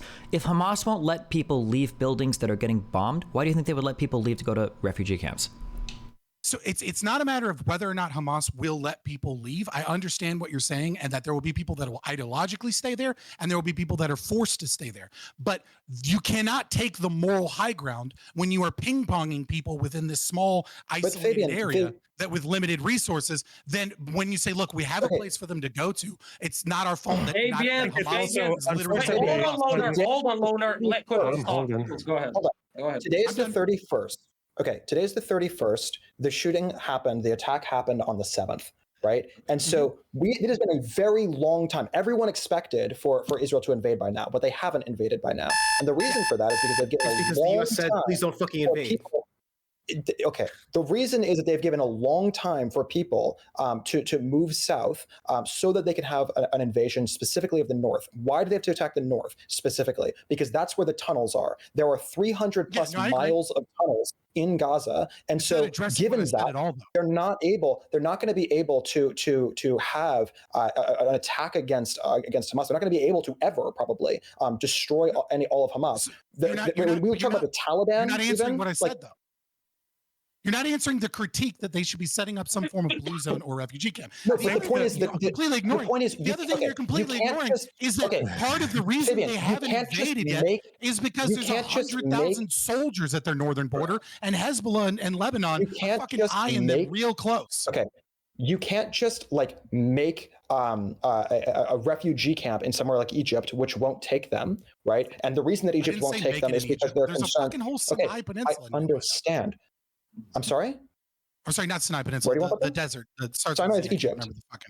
That's Egypt. I know. I said, I know, and then I said sorry. Immediately corrected myself. I'm saying immediately to the east of them is desert. That you could set up areas. Okay, if you put them in Egypt, there's going to be an expectation they can stay in Egypt. I'm not saying put them in. I'm trying to explain. You are annoyed at me for not directly answering your question. I'm trying to directly answer your question. Okay.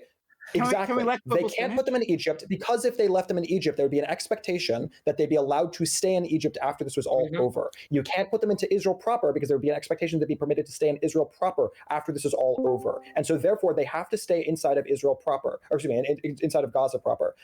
And so that means that they're either going to be in the northern of Gaza, which is where the majority of them live currently, or they're going to be forced south, which is a horrible situation, obviously. But that's why they've been given nearly a month to do so. That's insane. There are plenty of places nearby that you can house refugees. Would it be incredibly expensive? Would it be one of the most insane fucking tasks that you could ever take on? Absolutely, right? But Israel is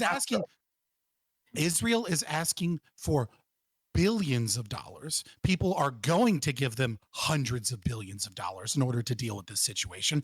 And it would be, and I guarantee you, the US and a lot of other places, even though I'm against them being involved in any capacity, would be willing to give a lot more money if Israel was moving people into safe zones and was removing the blockade. Right. That's why they're trying to allow people to go south, because that's the closest to a safety that they can provide. They can't allow people to be in Israel proper because then they will stay in Israel. I understand they're not bombing. Okay, hold on. Wait. Hold on. Wait. I hear this. Wait. Hold on. Wait. Safe. Also, wait. This keeps getting said. They're bombing the South. They're not mass bombing the South. That's just not true. I don't know where this. I don't know. There were 1 or 2 operations and people are pretending like all of the South. I know we saw the Vox video where the picture was the bomb, but the South is not being mass bombed. The reason why the people in Gaza aren't safe is because Hamas doesn't want them to be safe. Okay. Full stop. That's it. Again, just always put it to Hamas. Let Israel genocide the entirety of the fucking Palestinians in Gaza. And be like, it's not Hamas. Who cares? If Israel was trying to genocide if Israel was trying to genocide all of those people, they'd be killing way more than 150 a day. I promise you. Sorry, hold on. Okay, so this is not genocide. They're still not fucking beholden to the United States and what they fucking tell them to do. Biden told them back off, chill with the ground invasion, and they didn't do shit. The entire occupation. Sorry, excuse me. The entire occupation is not genocide in that, like, we got to get the number down to 0 right now. This is an ethnic cleansing campaign. It's and the results are doing a terrible job. People. Well, they've only displaced 1.4 million people. Yeah, like when the Rohingya genocide happened, it was only 1.7 million. Maybe 300,000 more, and then we can call it the G word. There are millions of Palestinians. Wait, hold up, STL. You just lied. That's not true. That's not true. Wait, stop, Quibble. There being 1.4 million. Did I not say stop? Was I speaking Chinese? Ni hao ma. Was I speaking Chinese? Mandarin? The fuck? Prime, go ahead. I had a hard time hearing you with the face diaper on. Sorry. It's called a mask. Something you retards don't know about. But my bad. Go ahead. Thank you. So there are millions of Palestinians living outside within the Palestinian diaspora, right? In neighboring countries. This is an ethnic cleansing campaign. The point is to at least like for the West Bank to make it so miserable that you leave. And to say that, well, Israel just hasn't wiped them all out by now, so I guess it's not genocide. And so what does that mean morally? It's still an ethnic cleansing campaign. Let's not make any mistakes about that. And they are bombing the South. Like, we're getting reports of like bombs in the South, like families doing what Israel during Israel told them to do, leaving the north and still being hit down in the quote unquote safe areas. Now, as far as I know, what Destiny said is correct in that, like, they're not mass bombing the South, right? It's not the same, but people are dying there when they were told this is the safe area. Well, I just want to say that's probably why there's a problem with blue zones, is that historically, even since the 50s, when they were going after like Fedayeen fighters, it was in refugee camps because that's where they operated from. So that's why the blue zone is not necessarily, you can't really have a blue zone because that's one problem. Look, there's no perfect solution there. Like, I absolutely agree that the Palestinian Fedayeen, was operating out of refugee camps, as well as in Jordan, and almost, almost fucking overthrew a monarchy there, and then had to get kicked to another country where they started another war and displaced 1 million Christians, But nevertheless, like, I do agree that there's no perfect solution here. But the thing is that I don't think you get to take the moral high ground as Israel when you have people isolated into this area. Like, I agree that, like, I think there's also this ridiculous kind of counter argument, which is like, oh, we'll just open everything up and it's like, cool, and then we'll get the 4th Intifada, or maybe this will be the 3rd one, or whatever, and like every goddamn discotheque in fucking Tel Aviv will get blown up. Like there is a. What would Israel do to have the moral high ground over the terrorists? To have the moral high ground over the terrorists is very different than having the moral high ground over the moral high ground. Like, right, over who? I don't think exactly. Wait, hold on. Yeah, actually, I'm curious. Who do they have the moral high ground over? The state of Israel. I'm asking. Okay. We can LARP, but I'm curious what your actual opinion is. Like, what do you think that they have to do in order to have the moral high ground in this conflict? That they need. Even if the blue zones are unsuccessful, right? Because the amount of money that they cause and the difficulty of running them means that only a limited number of people are able to achieve them, right? At least trying to have areas that are guaranteed safe, and then asking the rest of the world for help specifically with those blue zones, right? Okay. Gives so them when the there ability are those to go, blue we're zones, doing the best we can. Okay. When from those blue zones, Hamas starts shooting rockets at innocent civilians in Tel Aviv. From Gaza? That's what I'm saying. In those blue zones, right now they're blue zones. Now you're no longer allowed to, Israel's no longer allowed to attack those locations. When all of the people who are at the highest level of Hamas start shooting rockets from those locations, what exactly should Israel do in response?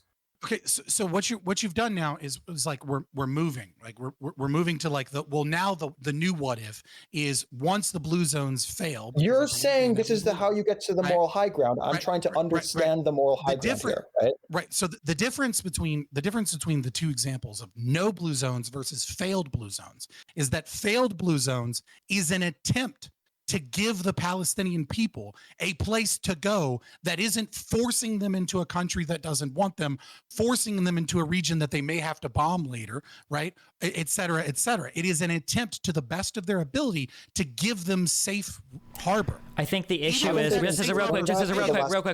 One of the big real quick. One of the reasons why people, Israel included, and other countries, believe it or not, sometimes try their best to follow international laws because when conflict happens, they want to be able to appeal to people like the United Nations or the international community, broadly speaking, for support.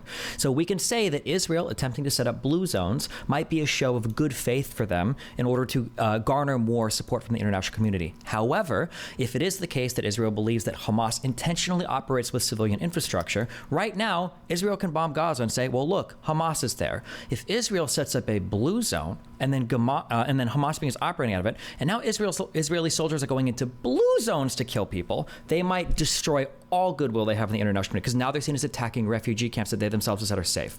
That could be an issue that Israel would have with setting up specific blue zones outside of Gaza City for civilians that are intermingled with the terrorist groups so much that you can't tell the difference between the two. Right. So the question then becomes of like, this is a question of tactics in the future of like under the assumption or like the what if of what if blue zones fail. I agree that there are ways that this could get worse for the nation state of Israel. I don't give a fuck. What I'm saying is that when you're bombing people and you don't give them anywhere that is like absolutely safe to be. Okay, right? So you're asking for branding. I understand that Israel is doing more than most countries would do in terms of warfare to be ethical, but there are still lines that not only can they do better, they absolutely should be doing better. I think not just more. They're not just more, right? It's a completely unreasonable standard in comparison with the way other countries have been treated when they have had a direct attack on their citizens like this. It's absolutely wild, the different standard that Israel is held to. And I don't know if it's anti-Semitism. I don't know if it's because there's like this weird symbolic idea of what Israel represents in the Middle East.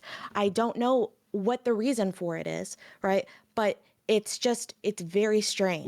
There's a massive difference between unprompted, like terrorist attacks on one country and then other countries where they actually have like a very long history and they're like extending borders. What do you mean unprompted? Wait, do you not think that the United States made a bunch of decisions that directly led or indirectly led, you could argue, to 9/11? Maybe. I wouldn't say it's the same.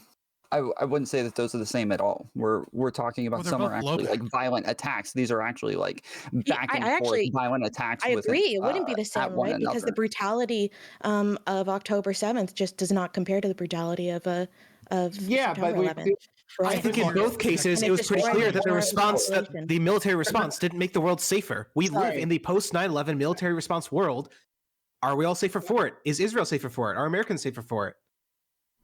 Okay. Honestly, that's an argument that I'm much more interested in than weird moral grandstanding.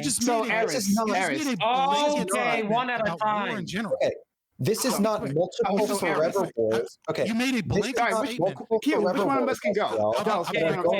Hold on. Wait. Fabian, go, and then Quibbles go after. Okay, I'll be very quick. To say that the military response made us less safe, right, is a condemnation of the specific actions that occurred in the Iraq and Afghanistan war, of which you will find very little argument from me.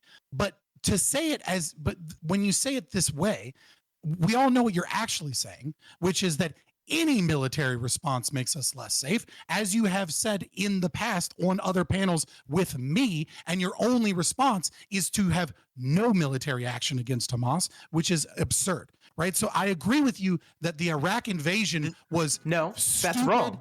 So every time you've asked this question, I say stuff to the degree of maybe what Lonerbox is talking about, target attacks on individual locations. I've said that type of military response might solve, like in the very short run, some level of violence, but it won't solve the long run violence. Wait. Let me tell you what I was actually saying. That's not what Lonerbox said at all. You are not listening. Quibbles. Lonerbox was saying you should target. So I think what I've said in the past, military function, right? So I think what I've said in the past is that when it comes to criticizing the Israeli military, it tends to be over like kind of details. So when I've read like some case law on about when their investigations into the 2008 war, it seemed to be the case that the critiques of Israel was that occasionally there were acts of recklessness, like when they hit targets that had no clear or no discernible military use, like the sewage treatment plant, or there was this thing like roof knocking. People always talk about roof knocking is, as far as I've seen from investigations, is basically useless. It's indistinguishable if you're in a building from like explosions going off all around you. So there's not really much point in it. Or they've been criticized for their warnings and their phone call messages not being very coherent. But it's things like that. It's like just like tangible things compared to comparing it to like just to try and get roof knocking. To say that roof knocking. Oh my god! Shut up, Payton. I'm just quoting the investigation from the international court. Like, we're trying to get back to the question, which was like what types of response are acceptable, right? Okay. And so, Lonerbox, you were trying to say that these types of targeted responses on like individual buildings, that's maybe I don't know if you described that as the right approach, but I thought you were leaning that direction earlier. That seems like fine. No, but if they do what you just said, though, the problem is that Hamas embeds their military activity and their military infrastructure in civilian infrastructure. So, they could be. We don't know. They could be every target they've hit could have had Hamas infrastructure or personnel. That's feasible, right? Feasibly, if like every one Hamas fighter, there were still like 4 like civilians like immediately in the radius. Maybe it's not just about fighters; it's about infrastructure. It's about rockets. It's about launch pads. It's about stockpiles. It's about communication. It's from the Gaza. It's from the release data. It's not just about proportion. It's not just about proportions of people. It's also it's not just about proportions of people. Even this strike today in the refugee camp, wasn't it? Because they said there was like a big part of the tunnel network underneath it. So it's targeting tunnels. It's about targeting. Yeah, but the argument I just want to be clear. Yeah, when it comes to how we're doing Fabian every single time is that none of these worked in the long run, right? Israel has bombed Gaza half a dozen times. Why are you grouping all of these military operations together as if they're the same thing? It's this very simplistic view of military operations. Okay, has any of them worked? What is different about this one? Why will this one work? Have worked, right? Like one of the problems that you're having, right, is that like you're looking at this from a purely ideological perspective. Israel is looking at survival. I asked you a concrete question. Which of them have worked? Don't answer with ideology. Tell me which one worked. I would say all of them because Israel's still standing. When Israel responded, why is that? How are you laughing at that? Wait, hold on. Wait. I agree. Just to be ultra clear, the only reason that Israel exists today is through extensive military action. Whether you talk about the original independence of 48, whether you talk about the expansion borders of 67, or whether you talk about the repulsion of dozens of different types of incursions from PLO people on the borders, from other Arab nations attacking them over and over and over again, that is the answer. That is the only reason. So when you ask, has Israel's military action worked so far? Even the Arab states would agree, yeah, that's the only reason. That is the reason why Egypt now recognizes Israel as a nation. That is the reason why Jordan now recognizes Israel as a nation. You can laugh at it, but that is true. We're not talking about Israel surviving. We're talking about terrorism. Why I laugh? It's just so disingenuous. Why I laugh? My God. Why I laugh is because that's also the reason why Israel is under threat, right? Like these actions we're talking about. Israel's under threat. Yes, the reason why Israel under threat. Why Israel doesn't feels like it's under siege. It always tells us within its propaganda that it's under siege from all sides. Yes, this is why it's you're talking about a bunch of people. Hold on. You're talking about a bunch of people. Hold on, wait, hold on. Let Prime finish, Quibbles. Prime, go ahead. I haven't interrupted you. Let me finish, right? So, what I'm saying is that Israel's decisions up till now have led it to be under threat. Now, I'm not saying that these people should be killed or wiped out or anything. I'm saying that the political and military decisions have led to this. Expelling the Palestinians have led to this. These military actions that Eris is talking about, hello Eris, nice to see you again, have put them in this situation. And so when I laugh at that to say that, well, that's why Israel's still standing. Well, yeah, well, Israel didn't have to take this path. Israel could have been a cosmopolitan, multi-ethnic country. It had that ability. Wait, when? When did it have that ability? When did it have that ability? Lebanon tried that. It didn't really work out. Before it expelled the Palestinians. Wait, when? Wait, just follow this. Wait, when did Israel have the ability to be a multi-ethnic paradise? Before it started ethnic cleansing people. Stop. Wait. There's a very niche period in the British Mandate between 20, I think, Aris, you can correct me on this, 1925, 28. Between that period, when Britain tried to set up a national assembly system where there was basically like one national assembly would be Arab and the other one would be 50-50 Jewish and Arab. I think the Arabs, just let me finish a fucking sentence. Like the Arabs initially said no. I think they were. Maybe it was the one where they were close to considering, but then the Zionist side said no, and then it was never going to fucking happen. But yeah, anyway. But yeah, there was one period where there could have been a binational one. I know how many victims are right now. There is not one period. It is not true there was one period. That is something that happened in 2008. Something very noticeable. Wait, hold on, let Prime. Wait, hold on, wait, real quick, wait. Okay, wait. Let Prime go, then Quibble, then go, and then we'll go from there. Okay, go. Quibble, you need to chill with the Japanese too, brother. Just, Well, hold on.Quibble's barely got any of his own time to talk, to be fair. Okay, Prime go, and then Quibble go. I've given him time as well. Prime go for it. Okay, I'm saying there's a chain of events here. I'm saying that when you say that Israel is standing because of all these military actions, that gives the impression that this was the only path. That they must have taken this brutal path to still be existing. I'm saying along the way there have been political decisions, right? Many of them, hundreds of them, thousands of them, where there was a different path, right? That could have put us in a more equitable situation. We haven't taken that, and here we are. So to say that, like, well, Israel's still standing, well, the path that it took led to October 7th. Right now, I condemn the Hamas attack. Right, I condemn like the slaughter of civilians, all that. Done. Right, but like let's understand this. In what was it? So in 2018 to 2019, in Gaza, they had the March of Return. Right, it was a peaceful protest. Exactly what people were saying that you got to do. Tens of thousands of people participated in those. Well, what was Israel's response? It had snipers lined up on the wall of Gaza shooting at the civilians. Like 200 plus people. Point. Can we stay on the first point? Excuse me. Shut up. What year was this in? Hold on. 2018 to 2019. It was like. Can you provide a source for like snipers explicitly targeting civilians in that protest? When the UN investigated, only 2 of 498 were found to have been a threat to the soldiers. Point?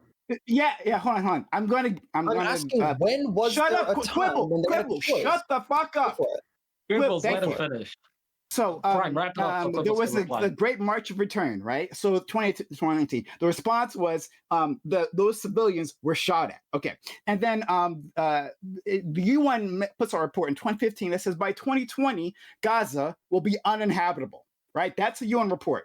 And now in 2023, when nothing happens, right? When the indignities and the lack of resources and the lack of employment and the lack of care festers for this long, then October 7th happened. It shouldn't have happened the way it did. Absolutely not.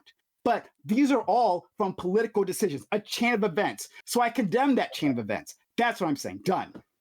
Lovely bands. Quibbles, go ahead.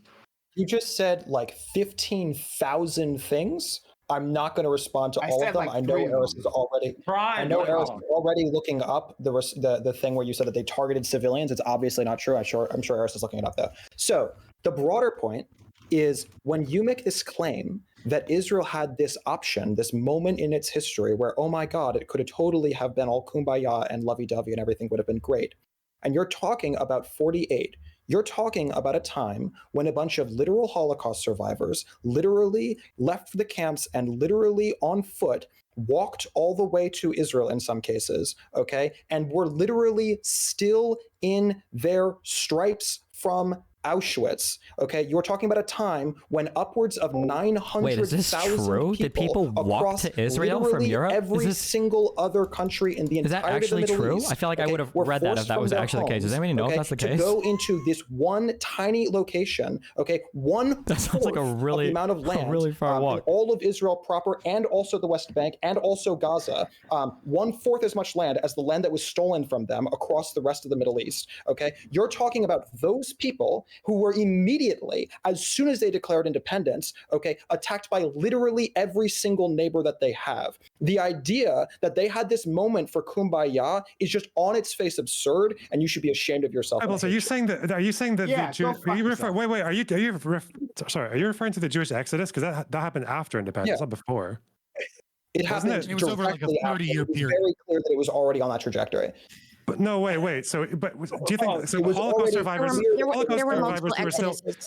Holocaust survivors who are still in their stripes. Do you think that's like an accurate characterization of like the standard Israeli who was there in 48? Yes. When many of the not by 48, they weren't literally in their stripes. They were obviously still people who were escaping the Holocaust in 48. But yes, they are. It is and some of them were armed, and some of them were terrorists who attacked the British, and some of them committed massacres in Deir Yassin. Yeah. I don't think. Wait, hold on. Wait, real quick. Hold on. Just a quick. The way it was created was ethical. The creation of the majority of countries is usually a very unethical process. Also, hold on. Just as a quick. Wait. Oh, I'm so stupid. Oh, wait. Hold on. Wait. I'm sorry. Wait. Hold on. I'm sorry. Wait. Just a real quick. Hold on. Real quick fact check. Okay.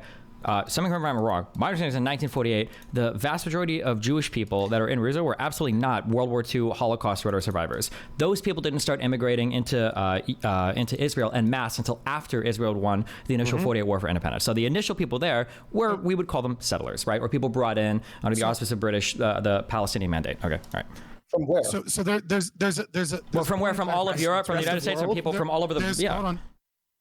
There's something really important because I actually kind of disagree, Eris. I think it is actually important to talk about the founding of Israel, because I think the founding of Israel is likely one of the more peaceful nation states founded in the world.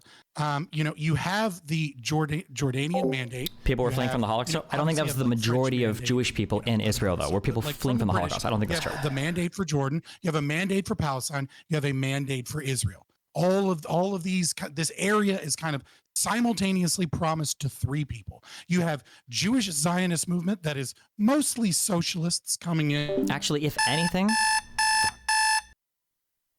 as well as individual Jewish Zionists. And yes, there are scuffles. I think if anything, more of them would have been coming from the Russian Empire, right? Wasn't that the huge expulsion of Jewish people prior to the Soviet Union? I think. May or may not be there. Well, no, it starts off as scuffles, right? There are absolutely Palestinian Arabs that move to areas where Jews move, because everywhere that Jews moved in Israel was an area where the population increased because they gave these people jobs and they made the land more arable.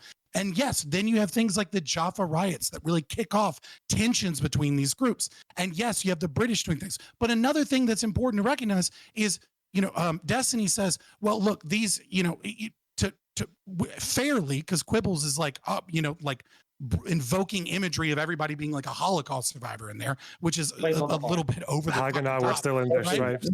Right. Yeah. Sorry. Right. But the other thing that's important to note is that the other thing literally true. The Haganah, sure. Were the Haganah still in their stripes when they were killing people in the fucking? I'm sorry.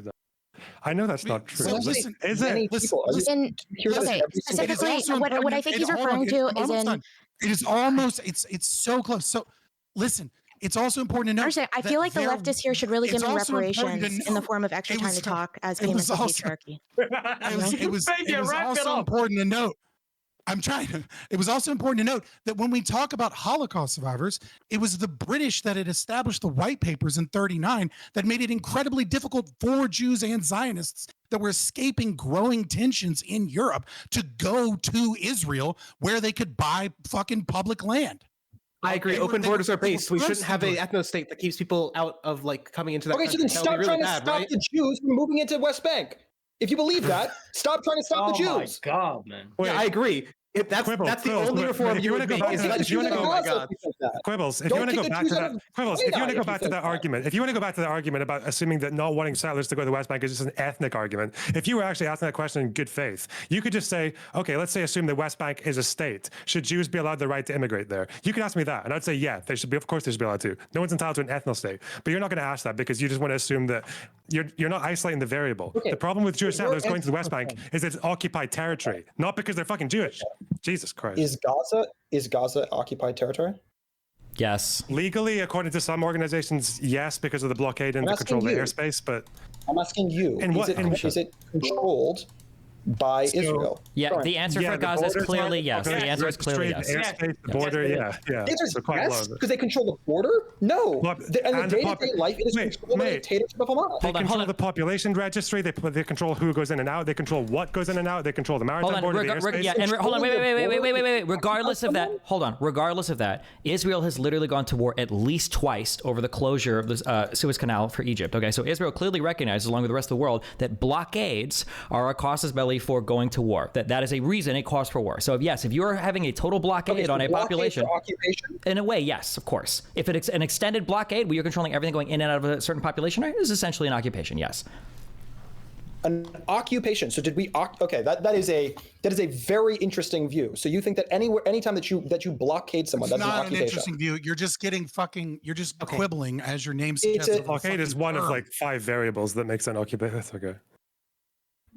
It's I think the idea that necessary any but blockade is an occupation. Arguing over the language instead of the issue. Particularly given that the blockade in this particular case is not even done exclusively by Israel. What did that have to do with? I was asking you about settlers. I'm sorry, but can you still not understand? If you're talking about Gaza, which is a place that is an ethno-state, which has forced out all of its Jews, or excuse me, rather, Israel has forced out all of the Jews who are living in Gaza, right? In order for Hamas to take over, because they were concerned, they correctly were understood that if Gaza were under the control of Hamas, immediately every single Jew who was living in Hamas-controlled Gaza would be killed, right? Given that, they forced out all of the Jews. So I'm asking, do you think that was an appropriate action for Israel to do? What, to remove the settlers from Gaza? Yeah. In and of itself, I think it was probably the right thing to do, but not the way that they did it. No, the unilateral disengagement was a bit fucking Why was it the right thing to do? Because they were there illegally. Wait, they were there illegally? Move on, it's fine. Yeah, they were there illegally. They were there illegally. So you think that, hold on. So you think that the Jews should be kicked out because they were against Hamas law? Either way, I think we've established that ethnic cleansing can happen for the sake of peace, right? Okay. If you were inside somebody's internationally defined territories, undocumented, illegally, or any other way, all countries would kick them out. The United States does it, Canada does it, Germany does it, every other country in the world does it. Why do the Palestinians not have the right to do that? Okay, so do you think it is appropriate? Like, everyone here seems to be like, ooh, let's do open borders, right? Do you think that it is appropriate for Jews to move back into Gaza now? For Jews to move back into Gaza is probably not a smart idea, but are you talking about Israeli settlers or just like Jewish people, period? No, I'm saying Jews, not Israelis. Should they be permitted? Of course they should be permitted to go there, yes. Of course, Jews should be permitted, but when we're talking about the pullback, the Israeli government pulled back the settlements. Yes, they weren't Israeli settlements, they were Jewish settlements. They were still illegal settlements. Yeah, but we call them Israeli because they're Jewish. I think that's the point that he's trying to do.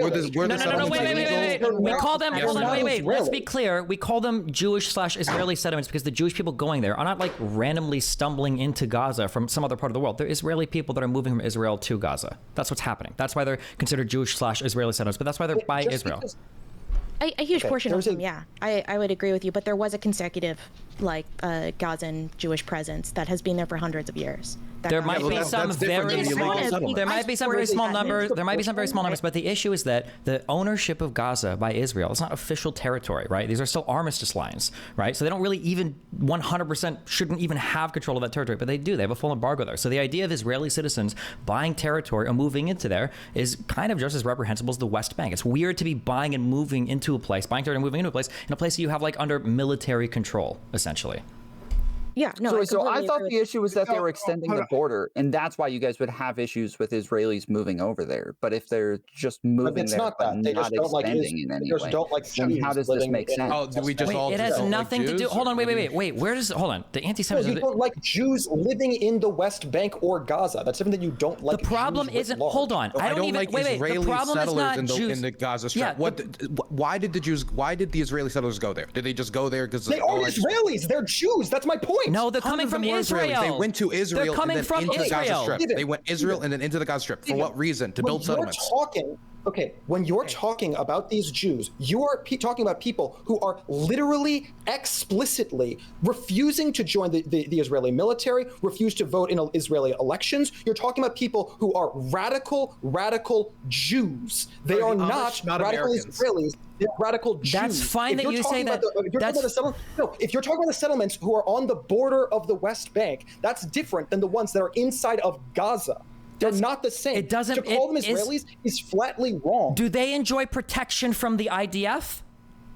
Everyone did. Hold on. Wait. Okay, then in that case, everyone okay, did. Okay. I am about. Let's clear this up. You just said everyone is. I will fully concede to you. Is there examples of the IDF shooting on Israeli settlers that are encroaching on Arab Palestinian property in the West Bank? Yes, they forced out all 9,000 of these people from Gaza. From Gaza, yes. They forced those out. That's not the same as everybody there has equal protection and rights by the IDF. That's not true. Equal protection is different than whether or not these people were Israelis. No, they... Hold on. You can't be putting forth this argument in good faith, okay? The settlements let's talk about the West Bank. The settlements in the West Bank from Jewish... No, we're not talking about the West Bank. We're talking about Gaza. Okay, from Gaza, then it's easy. Gaza is occupied territory. Those are armistice lines that were won militarily that aren't internationally recognized. Israel shouldn't be having people move into there. Full stop. Easy.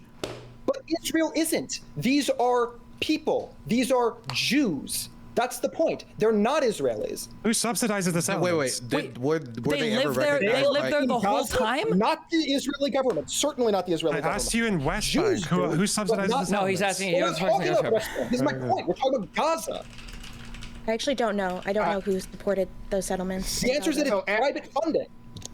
Eris, I was going to give you a response, and to Clippers, who called me out. No problem. Look, like I said, I brought up the March of Return in 2019, right? I put a link within the chat section here in this Discord to Haaretz.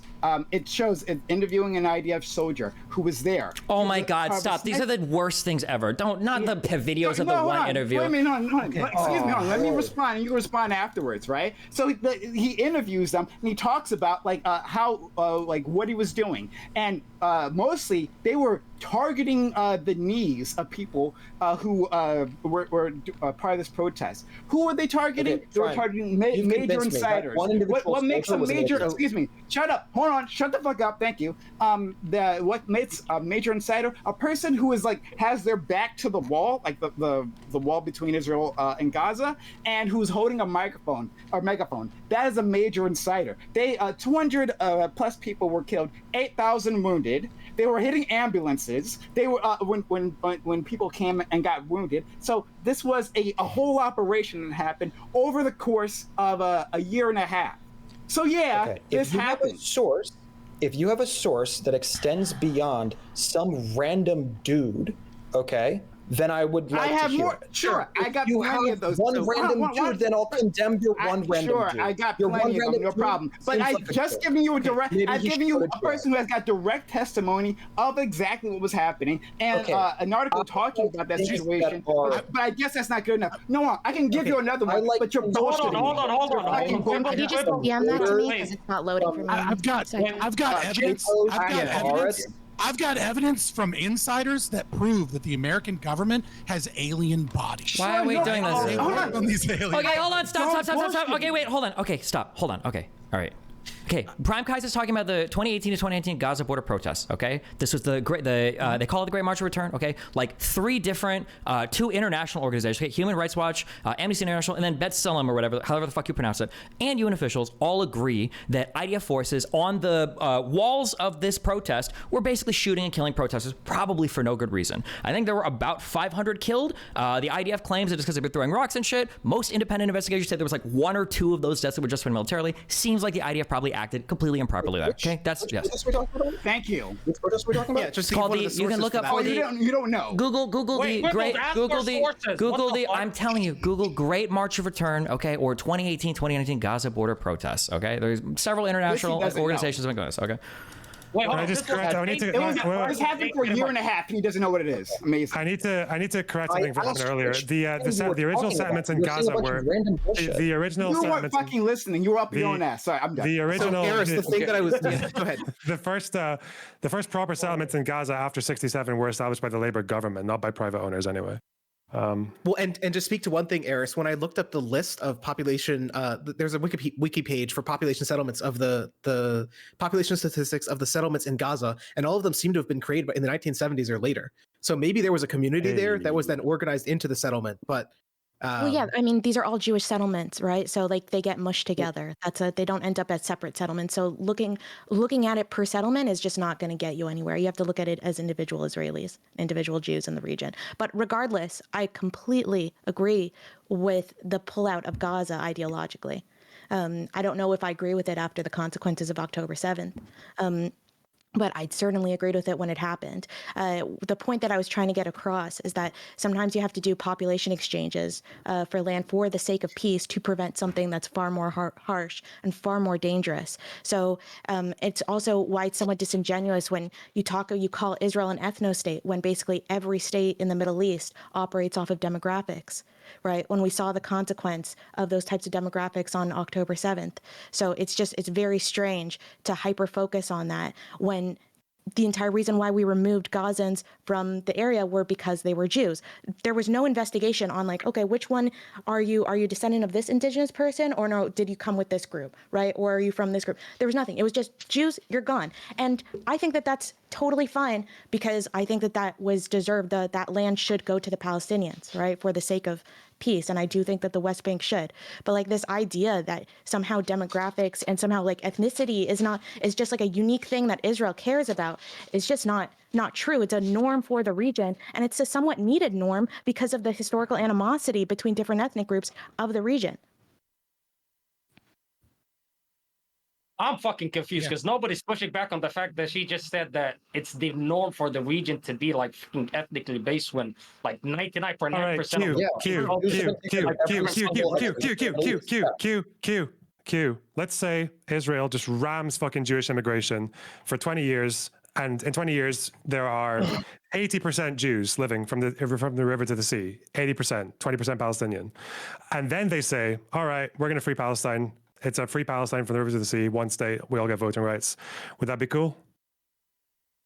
What if they just like displace all the Palestinians and leave, no, they just let them stay. Lonerbox is saying, what if so many Jewish people were in Israel that by the time that population blew up, such that if all of historic Palestine was then made one state, what if there were so many Jewish people that Jewish people would still represent an 80% majority compared to 20% Arab Palestinians? If Gaza and the West Bank were incorporated into Israel proper and everyone was given equal rights, would you be okay with that? That's exactly why they had a problem with the initial Zionist migration, right? Because it was changing the demographics of the region. And they had very good reason to be concerned about that. Sure, but what is Q's answer to that? Lonerbox, what is Q's answer to that? Would he be okay with that? If the demographics heavily favored Jewish people, such that 80% were Jewish, 20% were Palestinian Arab, would that be an okay one-state solution? How the fuck is it being done is the question. It would be done by to Israel. Yeah, it'd be done. Just say they built 3 fucking massive cities and fill them with Jews. And Jews all over the world continue to migrate to Israel.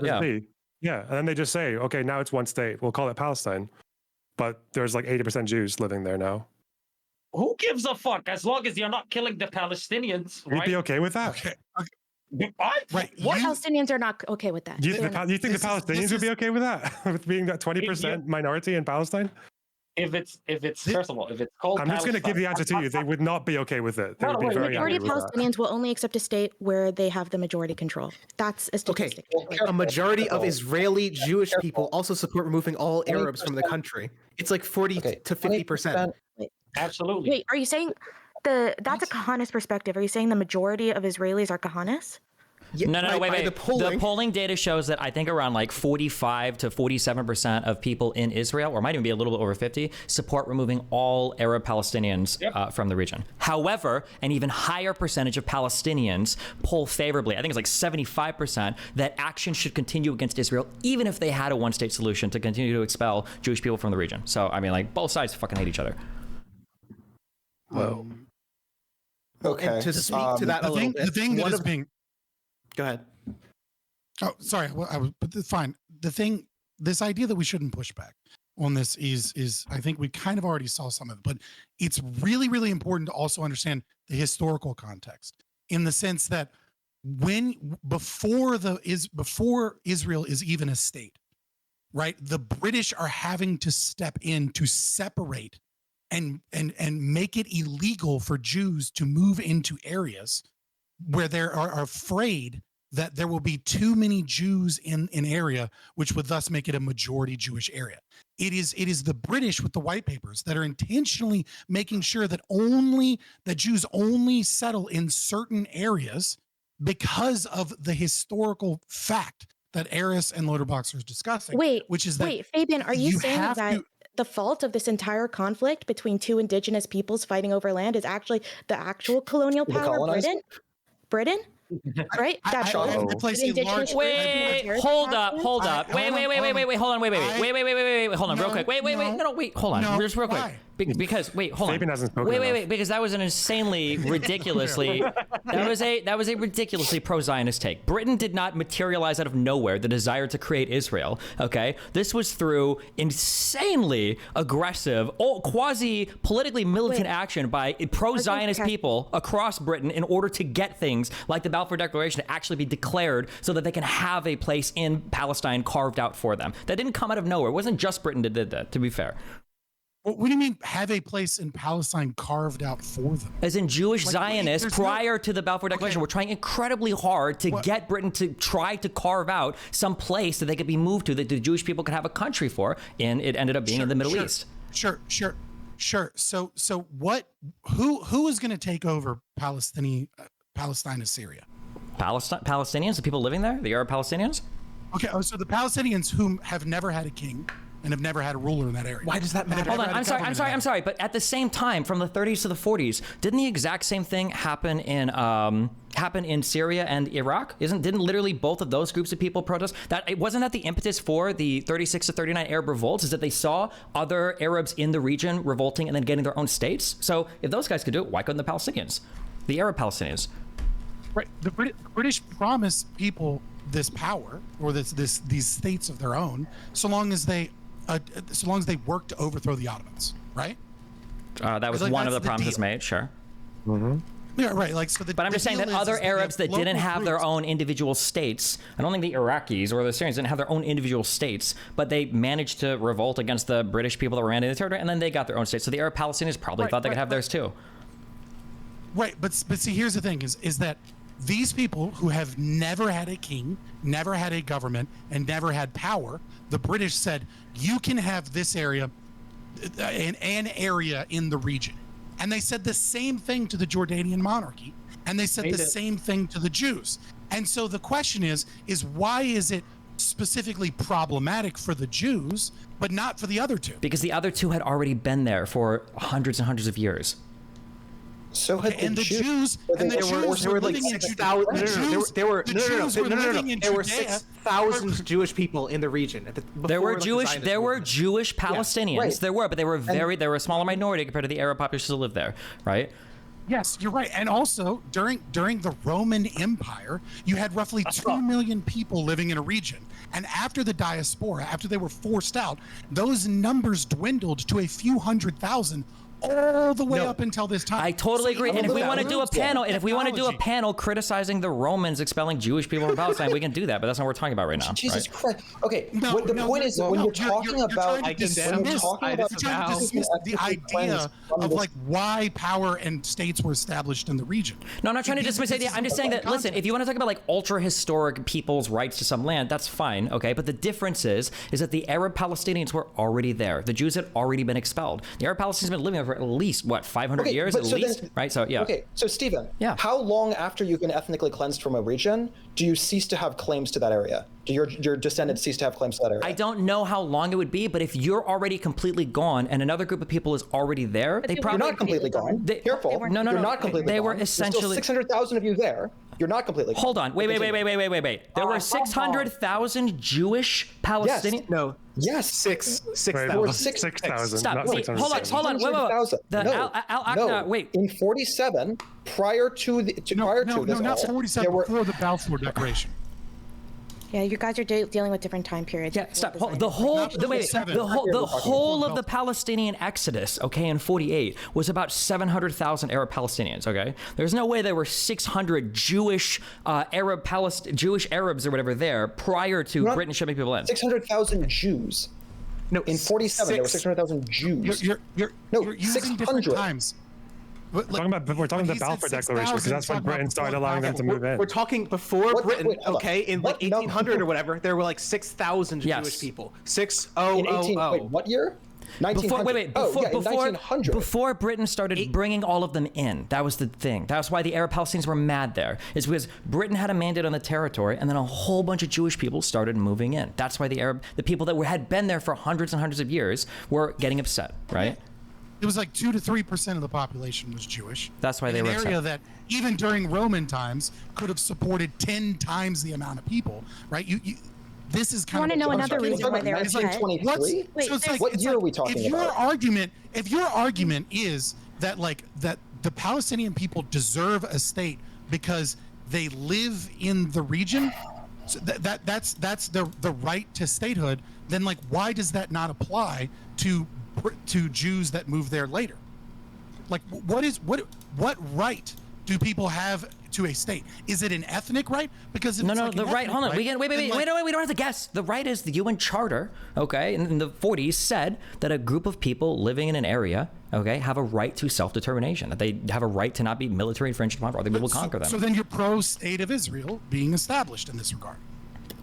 Because the idea is that there's still Palestinians there, and they deserve the right to self-determination, and they also haven't been absorbed into other countries. Yeah. Also, right?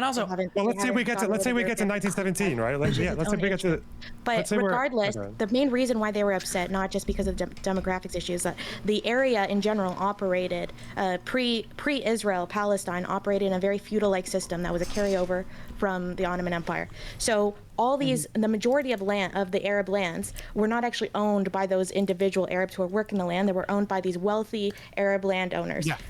And what was starting to happen was wealthy Jewish groups or lots of fundings from Zionist groups over Europe would start buying the land, whereas the indigenous or Palestinian Jews, as you want to call them for this time period, were mostly poor, very religious, could not afford to do so. So they start buying all of this land from the rich Arab landowners, and then they start kicking the so-called serfs or peasants or whatever you want to call them who were working the land at the time, or mostly Arabs, right, off of the land in order to have Jews work the land instead, right? So that's how that operated, right? So legally, they were technically correct, right, when it comes to purchasing land. I think we can all agree that morally it's pretty abhorrent. So they had complete right reasons for that. But regardless, I can't believe I'm saying this, but I really think when it comes to the current issue and the current situation of what's going on, discussing the details of this history is somewhat irrelevant.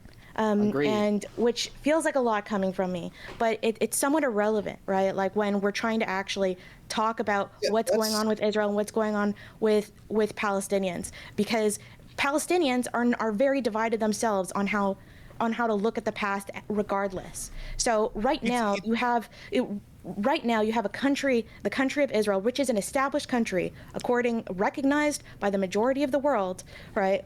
That is a U.S. and major Western ally. It is a Western liberal democracy. Okay, it participates in liberal Western traditions of freedom of press, religion, LGBT rights. Okay, it's the only country in the region that releases private documentation of scholars every 20 or 30 years, which is something I'm personally really passionate about. Okay, and you could say that these things are irrelevant. They are not irrelevant, right? It's an established nation, right? And even the nations around that are not democratic have a right to exist, right? If you believe in any country has the right to exist. If you're an anarchist, fine, you could be consistent. So I'm just saying that Israel's existence is right now. No, okay, 1 second. I'm gonna finish. You weren't here. Give me some reparations as a leftist. Come on. Okay. So, I mean, for being a woman. When it comes to looking at this entire thing, you have to understand that Israel's entire existence, this is an Arab-Israeli conflict from an Israeli's perspective, right? So Israel's entire existence is it is literally hanging by a thread right now. And this is how every Israeli feels, no matter how extremely lefty, no matter how much they've fought for Palestinian rights regardless. So this is something that you have to consider. How do you think the United States is going to react if they think that their entire country might get wiped off the map tomorrow? Yeah, sure. Okay, so here's the problem. And I'm going to ask this question to you all. Was South Africa a democracy during apartheid? Was the United States a democracy during American apartheid? During Jim Crow? You have hold on. I literally just stopped talking. Quibbles, let him cook. Frank, go ahead. Go for it. To be fair, you asked the question and then got mad when he answered. I don't understand why you ask a question if you don't want to answer. Oh, shut up, Quibbles. Obviously, I was continuing talking. You can answer after I've done talking. You get this. Shut the fuck up. Thank you. Any which way. So yeah, when you have a portion of your population, ethnic minority, a large ethnic minority, who cannot fully participate within that society. What people need to understand is that during apartheid, during South African apartheid, during American apartheid, that this is not a passive thing, simply laws that exist in the air. And people just like exist in this atmosphere and just go by it. It's an active kinetic thing. So the population takes part in denying people their rights, enforcing those racial laws. So what I'm saying is that, like, you can say that, in Israel you have a vote. True. Yes, they have. What racial laws does Israel have against Hold on, Eris, please. You can say that. We're making an analogy. Shut up! Shut the fuck up! You can't do that. You can't accomplish that. Shut the fuck up. Thank you. Anyway, I've been shut up. I'm literally almost done. I've been quiet this entire time. So shut up. Thank you. Let him so you can say that they have these structures, and they do have those structures. But if those structures don't actually aren't open to the people, right, to millions of individuals, when they're locked out of that, is that actually a democracy? Is it a mockery of that? So this gets trotted out. Israel is the only liberal democracy in this area. I say that's actually a lie. If you look at how it runs, right, how it enforces its laws brutally, then it certainly is not. So I want to ask that. Argument for the United States. Hold on. Okay, I was like we've one heard, sentence. We've heard it. I was one sentence from finishing. So shut the fuck up. I'm going to say that sentence. So once again, 15 sentences ago. Shut the fuck up. Thank you, dumbass. Come on. Okay, Brian, please. So just my last sentence. So I'm just saying, was the American apartheid during that? Were we a democracy? Was South Africa during that apartheid? Okay. Were they a democracy? I've heard your question. You're just repeating yourself. I've heard the question. Saying, I am the apartheid queen. I feel like I'm an authority here. Here's the response to the question. Are you ready? Cool. Okay. If you're talking about the West Bank, obviously that is an occupation, and obviously it is not democratic. If you're talking about Gaza, obviously that is a dictatorship of Hamas, and so no, it is not democratic. You're talking about Area A of the West Bank, which is controlled by the Palestinian Authority. Obviously, that has not been elected either for a very long time. Therefore, that also is a dictatorship, a much better dictatorship than Hamas, but still a dictatorship. If you're talking about Israel proper, Okay, in Israel proper, 20% of people in Israel proper are Arabs. Okay, there's an Arab on the Supreme Court currently. There's another prior. Okay, there is as a proportion, larger number of Arabs who are in the Knesset than there have ever in the history of the United States been Black people in our Senate. Okay, it is also true that there's a larger number of Arabs as a proportion of the society. But like the idea that it's not a democracy, okay, is silly. Are there problems? Absolutely. It's a very flawed democracy, just like the United States. Yes. This all or nothing thinking. Democracy doesn't mean perfect. It just means yes, it is a democracy, right? It's just a yes or no. Hamas is not, right? Fatah is not, right? Lebanon, right? There are other places around this that are not, but yes, Israel is a democracy inside of Israel proper. It's also relatively. We need to look at things relatively compared to the other countries in the region. It's insanely democratic, right? And I'm like a fucking massive critic of Israeli policy and the Israeli government, right? There's a lot of structural racism within Israel, just like there's a lot of structural racism within the United States or Canada. There's a lot of dark past, but that doesn't mean they lose their democracy card. That doesn't mean that they suddenly don't get any credit for the fact that they're the only Middle Eastern country that releases their documentation openly to scholars every 20 years. I have never gotten any documentation open from Jordan. Why don't they give it? Egypt doesn't give it either.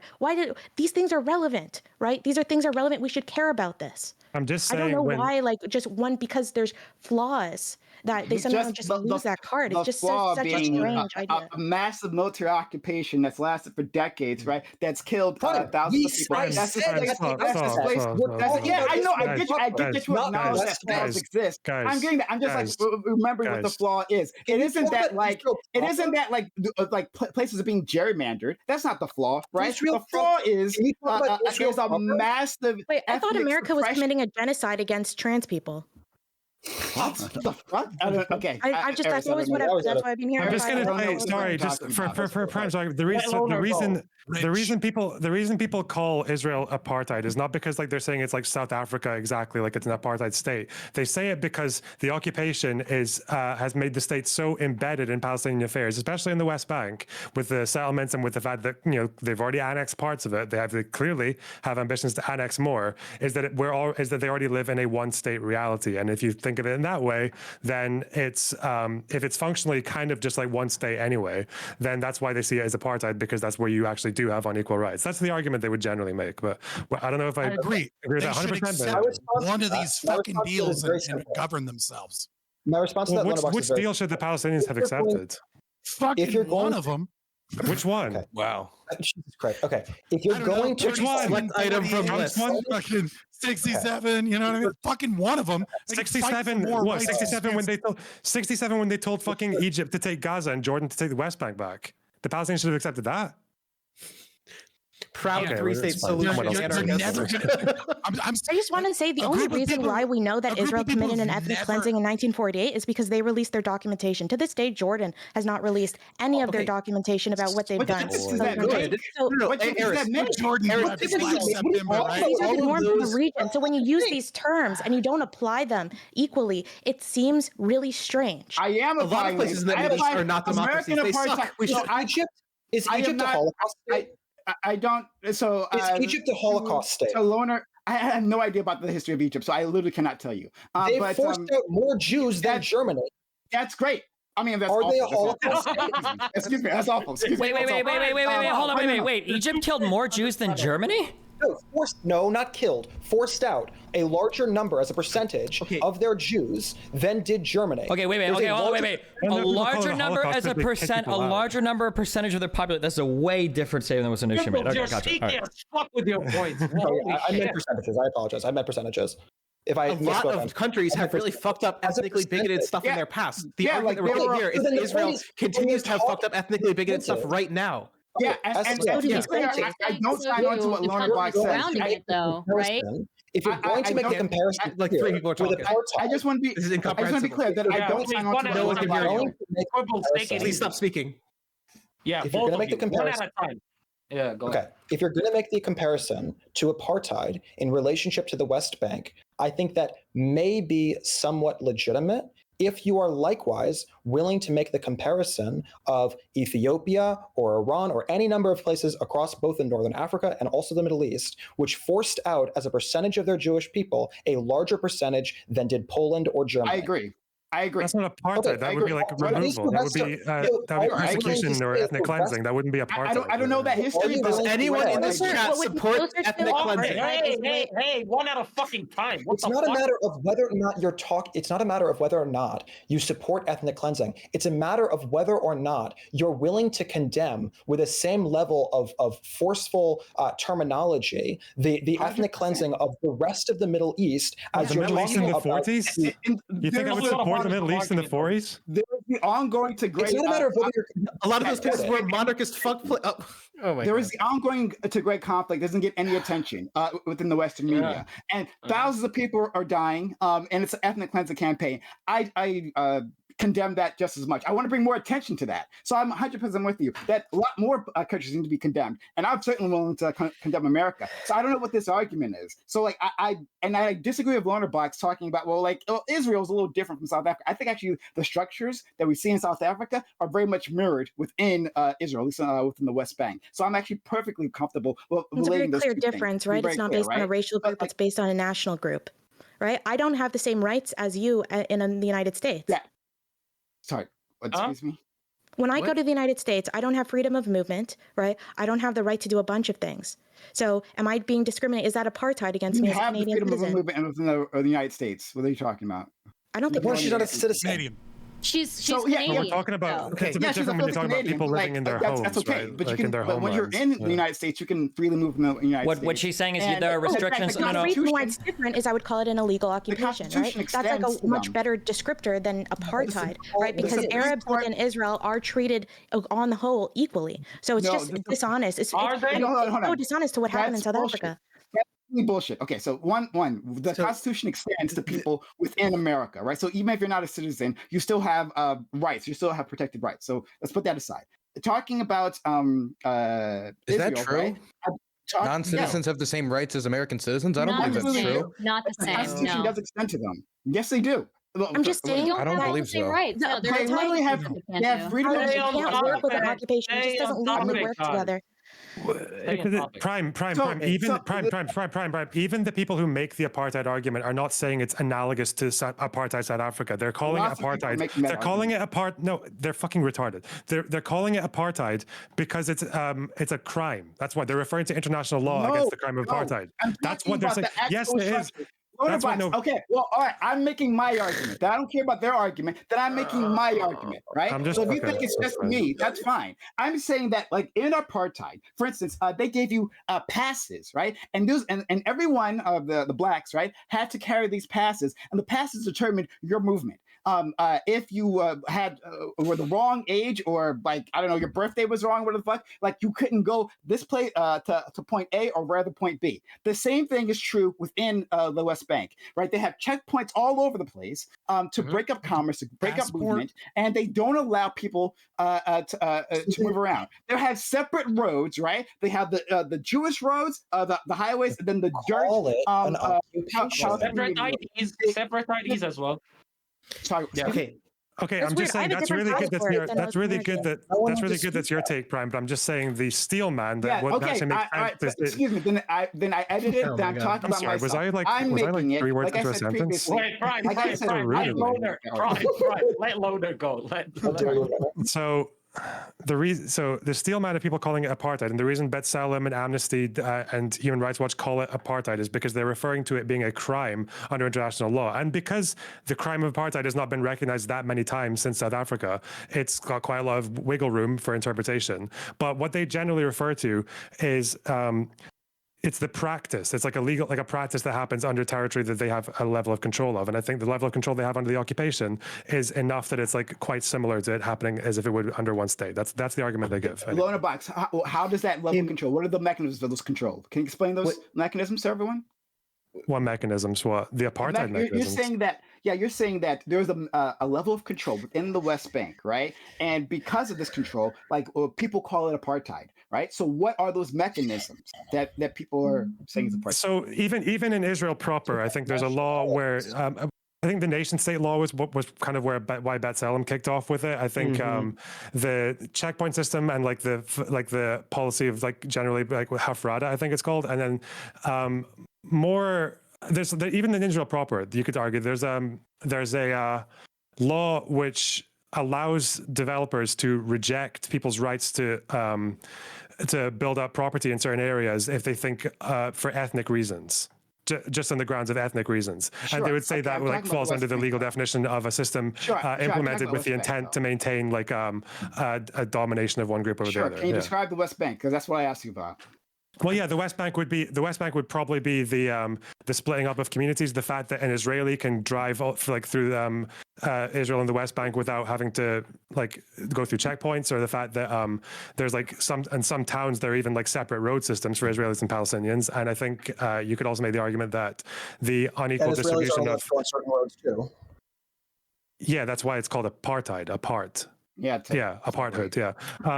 And then there's also the unequal distribution of rights to develop land and to build on land in West Bank. That's like a big one because I think Israelis get approval quite a lot for building in their parts of the West Bank, and Palestinians get very low rates of approval. So yeah, there you go. Okay. Yeah. And I think the issue is that when you like the level of violence by the state against civilians, correct? Right. The fact that the settlers, right, can enact that violence, and there be like no way, like civil way, for Palestinians to get remuneration or anything like that, right? Like that would be.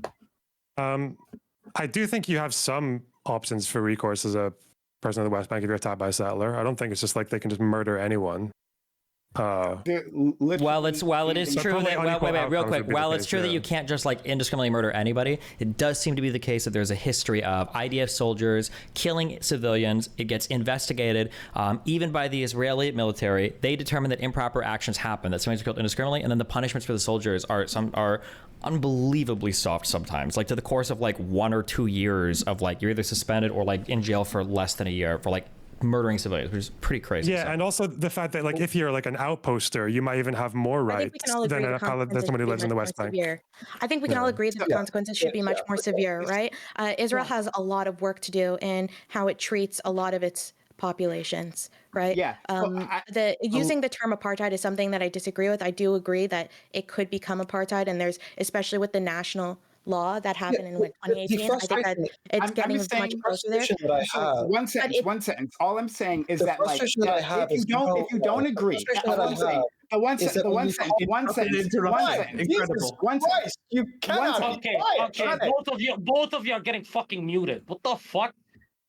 You guys fucking stupid. Prime, chill out, man. Let Quibbles talk, by the way, please. Okay. Go ahead, Quibbles. Okay.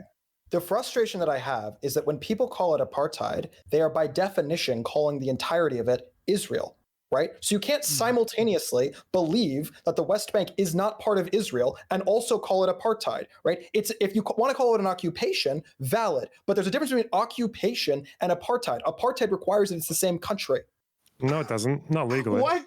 No, what are you talking about? That's why it's illegal. That's why it's an appeal to a legal definition. The crime of apartheid does not need to happen in your own country. Okay? All I want to say is Quibbles. It needs to be a system. It needs to be like one state. Okay, in order for something to be legally considered legit, right, there also has to be legal precedents. So what legal precedents has there been where a country has been guilty of apartheid against non-citizens? Well, that's why I said there's a lot.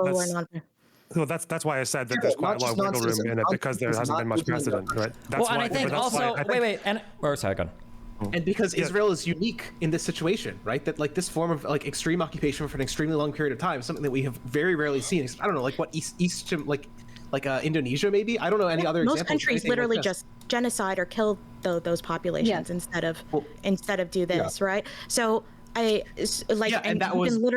you can look at all of those in situations. So I don't understand what you expect in a lot of these situations. A lot of times, Israel's back is completely against the wall from their perspective, and that's why, like, I always ask, like, what do you expect them to do? Because I had a lot of expectations. I was a leftist Israeli, right? Just like the majority of the Israelis that got killed on October 7th, right? I had a bunch of you. Stop rolling your eyes. That's so disrespectful. I will absolutely not do that. I will not do that. I'm gonna roll my fucking eyes. Thank you. Okay. God, you know that. So fuck that. Fuck, I know. Like, so from the UN Charter, no. the crime So against what happened? humanity of apartheid. How dare you just roll your eyes like at that? I will do that. I will Okay. do whatever I want with my face. You don't control How that. dare you. I'm sorry. You don't get to colonize my face. For me You to don't get to colonize my face. largest killing of Jews since the Holocaust. Let them play the Okay. victim card. Go. Yeah, stop trying. Stop knocking it off. So from the UN Charter, I was right? in the middle of a The sentence. crime against humanity of apartheid is capable of being committed during an occupation that is governed by She international. was in the middle of a humanitarian law. sentence. First Article Yeah, she 3 wasn't of the International Convention. She was literally in the middle of a Yeah. sentence. She was not finished. She attacked me. She was in the middle sense of attacking me. So then I Because stepped you in. So rolled shut your up. eyes You not up. attack Yeah, and I will roll my This is eyes meta again. shit. Killed. This is Yeah, meta shit. colonize my eyes. Okay, All stop. right. Wait, Sentence. stop. Quibble. Okay. Eris, finish your point, and then Prime go afterwards. Please don't interrupt her. There was like this major attack on primarily leftist Jews, and leftist Jews leftist Israelis, right? Because when you're talking about Israelis, they're when you're talking about leftist Jews in Israel, obviously they're all Israelis, so I'm going to use it interchangeably in this situation. But they're always, like, they were making tons of allocations. One of the things that they were the one that pushed Ariel Sharon to leave the party and supported him in leaving the party of Likud in order to even make to pull out of Gaza and to make that peace allocation, right? There were a bunch of other instances. They were the ones that pushed, and it's a bunch of the people that actually got kidnapped were peace activists who were constantly trying to push for more people in Gaza, because there's a huge unemployment rate in Gaza, and that's what leads to a lot of the radicalization that happens there, right? So they were pushing for more permits to go work there. This is not, you can keep rolling your eyes, but these are like real policies that were pushed for. And what ended up happening is leftist Israelis got completely humiliated on October 7th, because what happened with those Gazans that were given those work permits, okay, a huge portion of them were literally using it to gather intel, to take pictures, to gather intel about how many civilians and how many babies and how many women were in each village that they wanted to attack. And this is, you can look this up yourself. This is just like given evidence. I don't think this is so funny. You know, All right. I don't know, like I don't know, like why you're laughing at this. Let's let Prime reply. Sure. Prime, go ahead. Thank you. Ignoring that, back to what I was actually responding to, the apartheid, right? The crime against humanity of apartheid is capable of being committed during an occupation that is governed by international humanitarian law. First Article 3 of the International Convention on the Elimination of All Forms of Racial Discrimination obligates states to prevent, prohibit, and eradicate all practices of this nature. Racial segregation and apartheid in territories under their jurisdiction. So you are paying to the law now. So okay, so when you say and the law, as many different organizations have established, this falls under apartheid. Okay. And so when you all say I was trying to say, Quibble, and now Quibble's talking. What? No, Quibble, don't. Let's not do this again, please. Try and go there.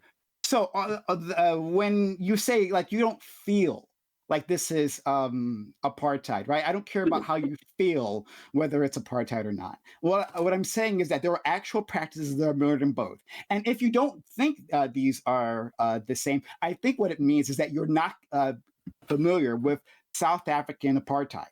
The mechanisms of control used against the Black population there are mirrored in the methods of control used against Palestinians.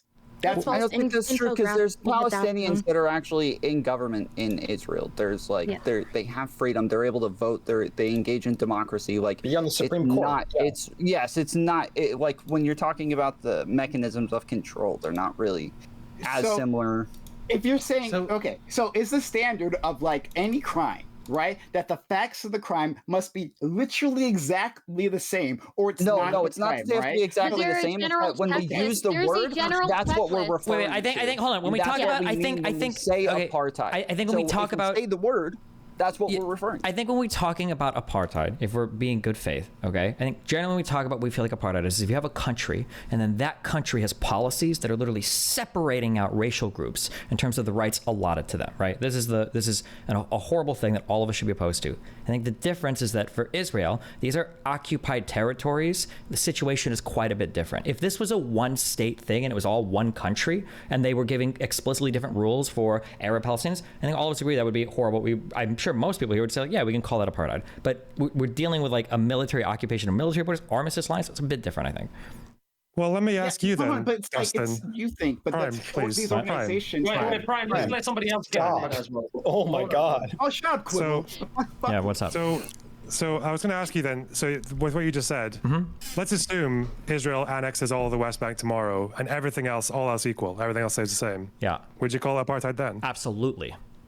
But I think So that's it's probably just why like the Israel wouldn't practice. want to annex. Like, if you gave Israel the opportunity, well, yeah, this is the one state solution. If Israel had the opportunity to annex both territories, Israel wouldn't want to because they don't want to give equal rights to those people, right? I just want to say, outside of all the dipshits on Twitter, that is generally the argument that people like advocates give when they call it apartheid. Is they're saying it's just like it might as well be because of how it functions. But, because the issue is because the military. Because I think in the original definition of apartheid, I don't remember they're trying to cuck out to extend it more because they want to condemn Israel or whatever. But I think as part of the original chapter that talks about apartheid, it's the intent to have like an extended like racial separation. Like you're trying to establish something over a period of time, which is what South Africa was, what like 50 years or whatever is what you're trying to do. Yeah. So for Israel, right, if we were in, 1970, right, or 1975, and we call this apartheid, that's stupid. 1980, probably stupid. 1990, 2000, 2023, where we've had these armistice lines for like 50 years, 60 years, well, now it starts to feel a lot different. I can understand why people are like, is this apartheid? It kind of feels like it. There's still military borders and it's an occupation, not official territory, but yeah, it gets a little bit murkier. But the problem with people like throwing it out as being apartheid. It's not, the problem isn't really the apartheid. The problem are the military borders and the lack of actual permanent borders. That's the real problem, right? Because if the actual states get set up, then the apartheid problem is simple. That's an easy problem to solve, right? Well, I think the big reason, the big reason behind people going for the apartheid thing is they want to use it as a prerequisite for, like they did in South Africa, which is voting rights. Like they want a one state. Yeah, I understand that way. I understand why they want to do that. But the issue then is that people all over the world are doing this. Is they set up this issue as being an Israel versus Palestine issue when they talk about it being apartheid. But that's not the issue. It's not Israel versus Palestine. It's Israel versus the Arab world. That's the issue. And when you only frame it as Palestinian rights, you miss the entire point of like why this is such a conflict, right? Destiny, you've appealed to the UN many times in this conversation, right? You've appealed to the UN many times. When the UN says, I googled it and right there, the UN says that this is apartheid. Why do you disagree with that? Because I think it's a stupid analysis of the situation. It's a military occupation. I wouldn't expect them to have the same rights. So it's how you feel, right? Not like whether like the UN, which you've appealed to many times before. It's just you feel that's not an apartheid, not that like it hasn't been adjudicated. Are you capable of engaging with any of the rationalization I just gave, or are you just going to say like it feels and like that means my argument is incorrect? No, you said that's. Hold on, wait. I did not say. Hold on, wait. I can restate it. Yeah, I can restate it. I didn't say I feel like it's not apartheid. So it's not. What I said was apartheid is generally what I would imagine would be levied towards a state that is enforcing racially separate policies with people that live in their borders. That was the issue with South Africa. South Africa's not a military occupation. South Africa was black people had fundamentally different rights codified in law and enforced with the military.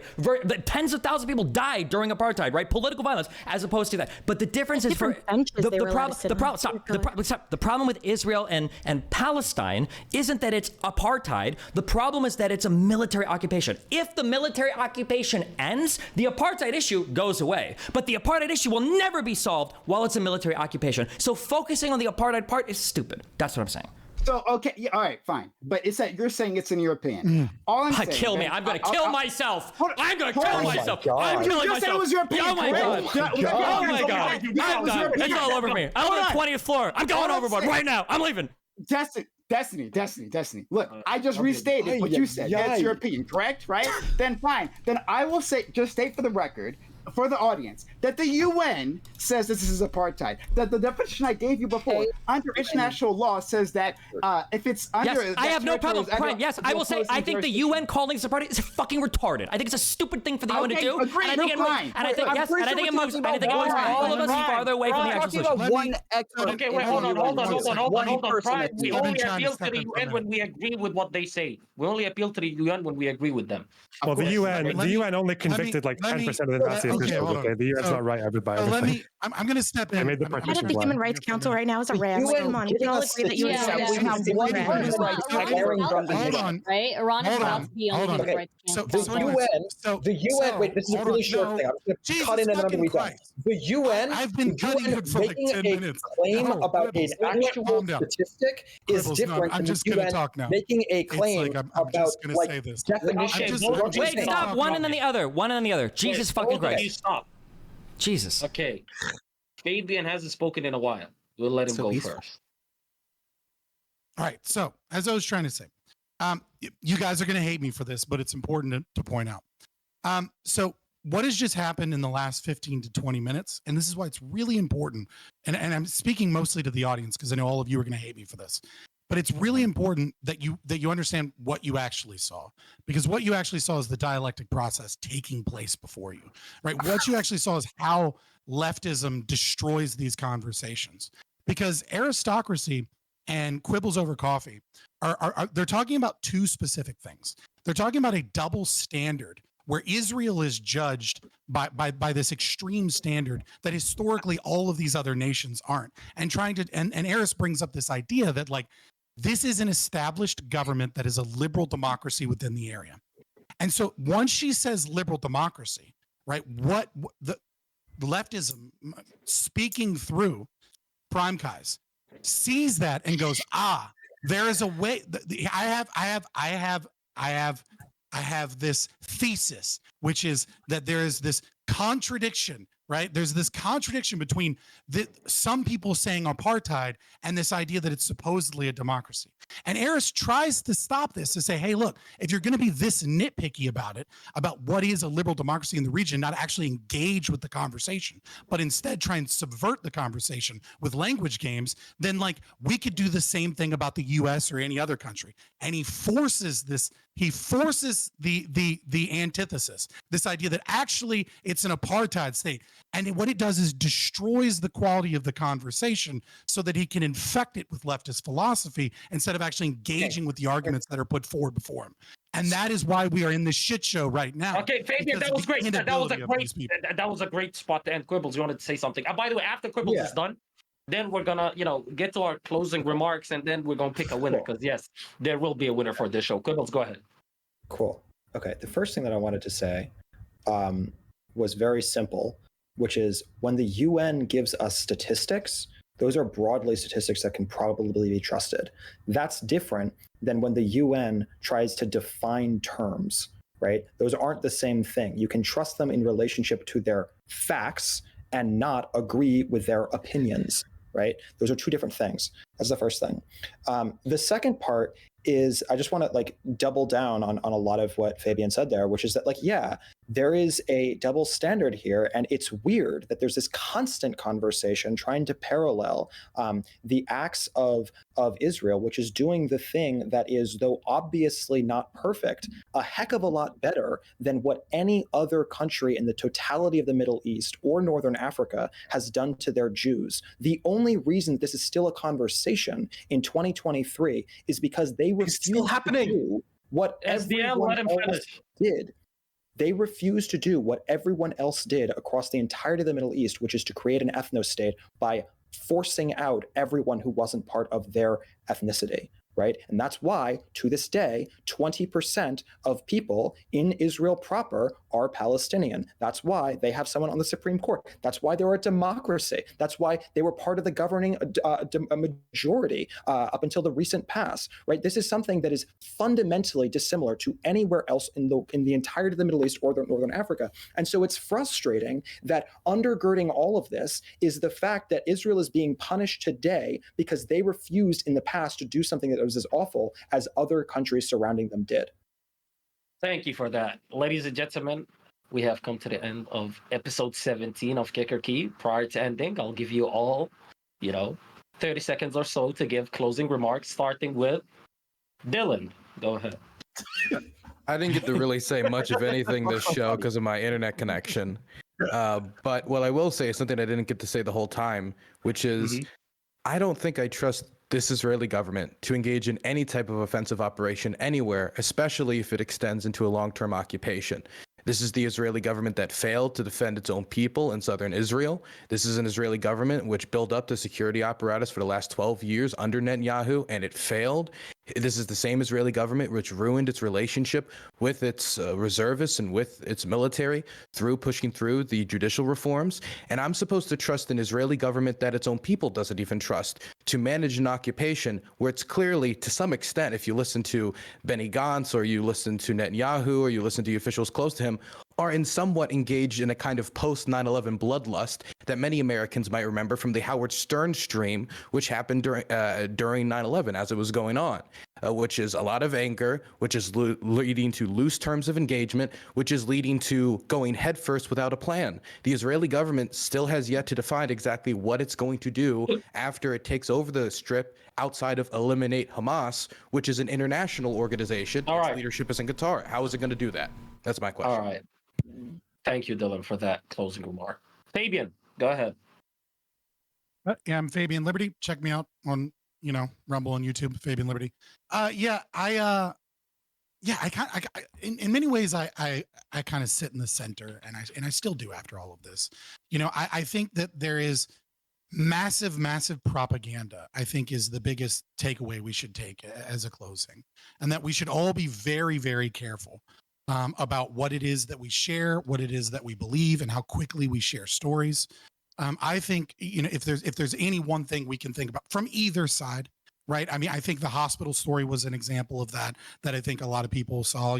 The baby beheading story. We still don't have accurate information on many of these things, and I think we should recognize that as the world is shifting, as war is shifting from industrial era empires moving into the atomic age, but instead global hegemonic kind of structures that are based upon, the reserve currency of the US dollar and oil and connections and networks, that we recognize that information warfare is at an all new height that never existed before and throughout the social media landscape. And so, yeah, I get it. Talk. Fuck you, socialist. And so what I think is yeah. So Fabian, I would said say 30 seconds, not 30 minutes. 30 guys, quick reminder again. I said 30 seconds, not 30 minutes. Okay, so Loner, closing remark. 30 seconds, please. Yeah, it's been a bit wacky seeing a lot of Israeli politicians and right-wingers basically turn into Howard Stern after 9/11. It's been maybe less surprising seeing a lot of pro-Palestinian people turn into fucking bin Laden after 9/11. Ultimately, I think both groups obviously deserve peace and dignity and self-determination and human rights and all that shit. Hopefully after this, if Hamas really does get the fuck out, then there can be elections and Palestinians can be represented by a more unified, better leader. And maybe finally the Israeli government can actually decide what the fuck it wants, tell us what borders it wants, stop expanding settlements. Who knows? There we go. Thank you for that closing remark. That was closer to 30 seconds. Fine. You could take 2 minutes. You could take 3 minutes, actually. I'll give you 5 minutes. Go ahead and give us your closing remark. Thanks so much. Find me at twitch.tv or youtube.com. PrimeCayes, PrimeCayes. Love to have you. I want to just extend, a thank you to the people who participated, even the ones on the other side. Thank you, Eris. Thank you, Quibbles. Right, even though I told you to go fuck yourself a few times. Thank you to my good friend Scott, who I deeply love, even though he said all those things about me. But shout out to all of you. I stand by what I said. I believe Israel is an apartheid state, and I would like a peaceful, equitable way of ending this, but it's not going to end peacefully while the occupation is happening, and that's really unfortunate. Free Palestine from the river to the sea. Thank you. Mumbai. Oh. Quibbles. Go ahead. Okay. I'm Quibbles, whatever.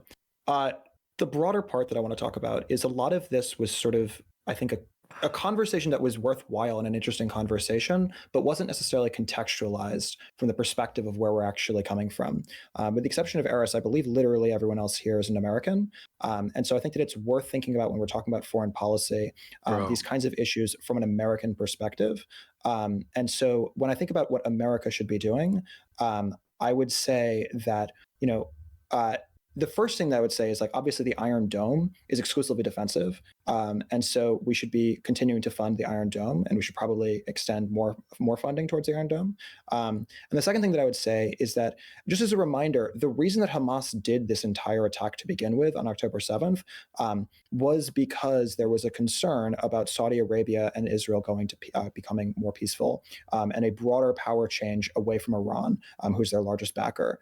And so when I think about that sort of backdrop of this, I think that it's really important that America stay resolute in its support of peace between Saudi Arabia and Israel. And so those two things, I would say, are the most important things from an American perspective. Beautiful. Thank you for that closing remark. SDL. Go ahead, my man. Oh, I can't hear you. I can't hear you. Is he deaf on my end too? Or yeah, he's muted everywhere, I think. Yeah, he's muted. I think his mic's muted or not plugged in or something. SDL, you lost your privileges. It's over. It's over. Not gonna get it back. GG's. Wait, say something. Wait, he just had it. He just had it. Wait, he just had it. Yo, SDL, speak up again. It works. It works. Say something. All right. So I was going to read from the special reporter on apartheid to close out. They say, quote, in the Palestinian territory occupied by Israel since 1967, there is deeply discriminatory dual legal and political systems that privilege the 700,000 Israeli settlers living in the 300 illegal Israeli settlements in East Jerusalem and the West Bank, living in the same geographic space, but separated by walls, checkpoints, roads, and an entrenched military presence. There are more than 3 million Palestinians who are without rights, living under an oppressive rule of institutional discrimination and without a path to a genuine Palestinian state that the world has long promised is their right. That's why we call it apartheid, because de facto it is apartheid for 6 million Palestinians, for millions of people who now have, after Israel's bombardment of Gaza, been displaced. There are 1.4 million people displaced in Gaza. 700,000 of those are children. If you want to help them, you should donate to PCRF, the Palestinian Children's Relief Fund. You can find it, easily access it, and the aid goes directly to keeping children alive. Children in South Gaza are only drinking half a liter a day. Give money. Beautiful. Thank you for that closing remark. Stardust. You've had plenty to say. I don't know if I should. I don't know if I should even give you a closing remark, honestly. But yeah, I don't know. Ahead. I don't know. I came to join this panel because I was super interested. I messaged Karantos during. I was like, oh, I've been like covering this for like the past week. And he was like, yeah, just join. We're in our last round. But yeah, obviously things were heated, so I couldn't really get a whole lot in. I guess if I were gonna say a couple of things on this, I would say, my opinion is that no one has like a unique right to land purely because of their ethnic background or because of how long their ancestors have been there. Like we could, imagine if, you had immigrants in America, and sometimes you do have this, where people are, say like, oh, your ancestors didn't contribute to the society. Like, why should you be here? Why do you deserve the, the results of the toils of our ancestors? So I don't think that I think basically whether your ancestors were existing on the land prior or not, everybody has a right to exist and to have a home, as long as they don't infringe on other people's rights or their safety. Neither side in the conflict is completely guilt-free. I think Israel obviously needs to stop occupation. And I think ordering the evacuation of the Gazans needed to be better coordinated. If you look at like a partition in India and the mass migration that followed because of that, that ended up in like millions of deaths, right? So I think that there could have been better coordination with the evacuation of northern Gaza. It would have taken, it would have taken longer, but it would have been worth it. But either way, I understand why Israel needs to get involved. There's no other choice, in my opinion. They need to get involved. So. Right. Yeah. Thank you for that take. Tom, go ahead and bless us with your closing statement. Yeah, just super happy to be here. Thanks for having me. Wait, that's it? Oh my God, I love you, man. You're fucking amazing, bro. Yeah, hey, you hit me up later. I got you. Eris, please go ahead. The first thing I want to say is I think Israel-Palestine, I'm hoping that the reason why it gets so much attention is not because of anti-Semitism, but is actually because it's a symbolic demonstration of a land back movement, which is right now a massive idea that's being perpetuated in universities and intellectual circles and like online on the left, and it's almost become mainstream now. And you have two populations that argue over whether or not who is more indigenous.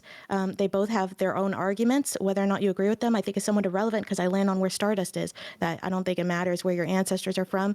I think we should admit that this land back ideology is racist, is dangerous, and directly led to the disgusting genocidal acts of Hamas on October 7th, which is being cheered on by mainstream leftist organizations.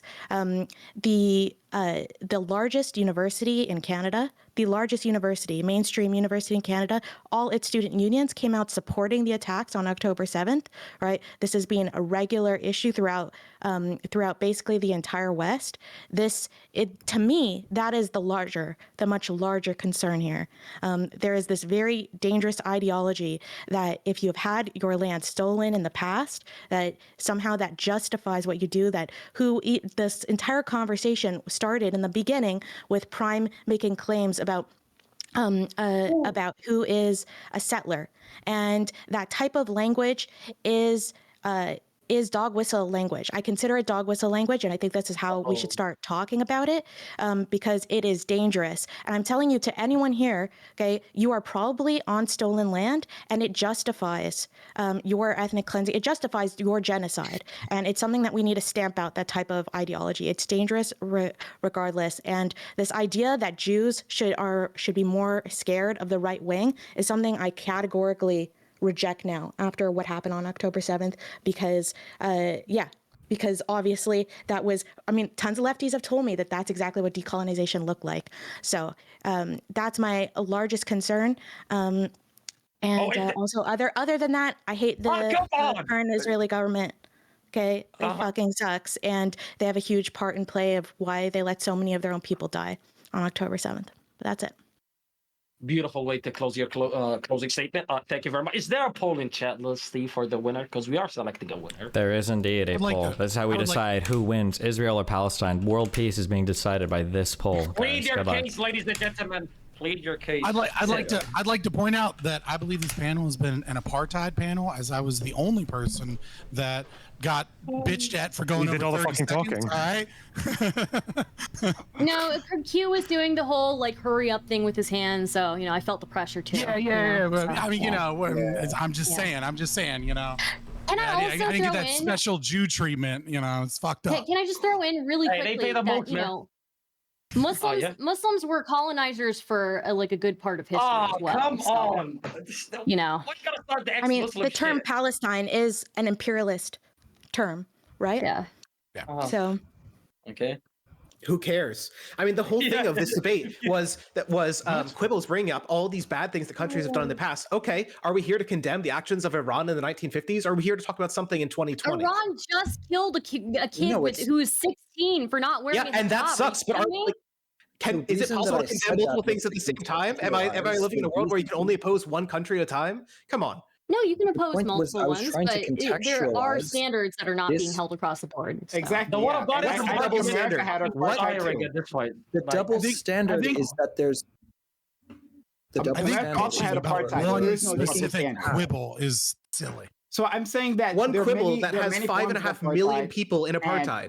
America was part of it too. Not what I fucking said. I'm not just saying that's Israel. Certainly not. There are many countries that have done this. So the very fact that there are as many people as there are that live in the West Bank is because there hasn't been an ethnic cleansing, right? And so, yes, you're right. The number is much higher today of people than it was. What do you think an ethnic cleansing is? It's when you move people, not take down their numbers. That's what I was going to say. The reason Gaza is... Wait, would you say that there wasn't a... So Quibbles, you're wrong on one thing here. I'm so sorry. They're doing something. They're doing something that other countries aren't doing, which is to try to protect those civilians. And that's not something that is happening in Egypt. That is not something that happened in Iran or Iraq or Jordan or Lebanon or Ethiopia. It is different. I just want to be clear that this is not on Israel for that the fact that they didn't kill this population or they didn't completely kick them out. They did kick them out. This is established in 1948, right? This is established history, right? The reason why they still exist is not because, we can give credit to Israel for not bombing the shit out of them like tons of countries have done, sure.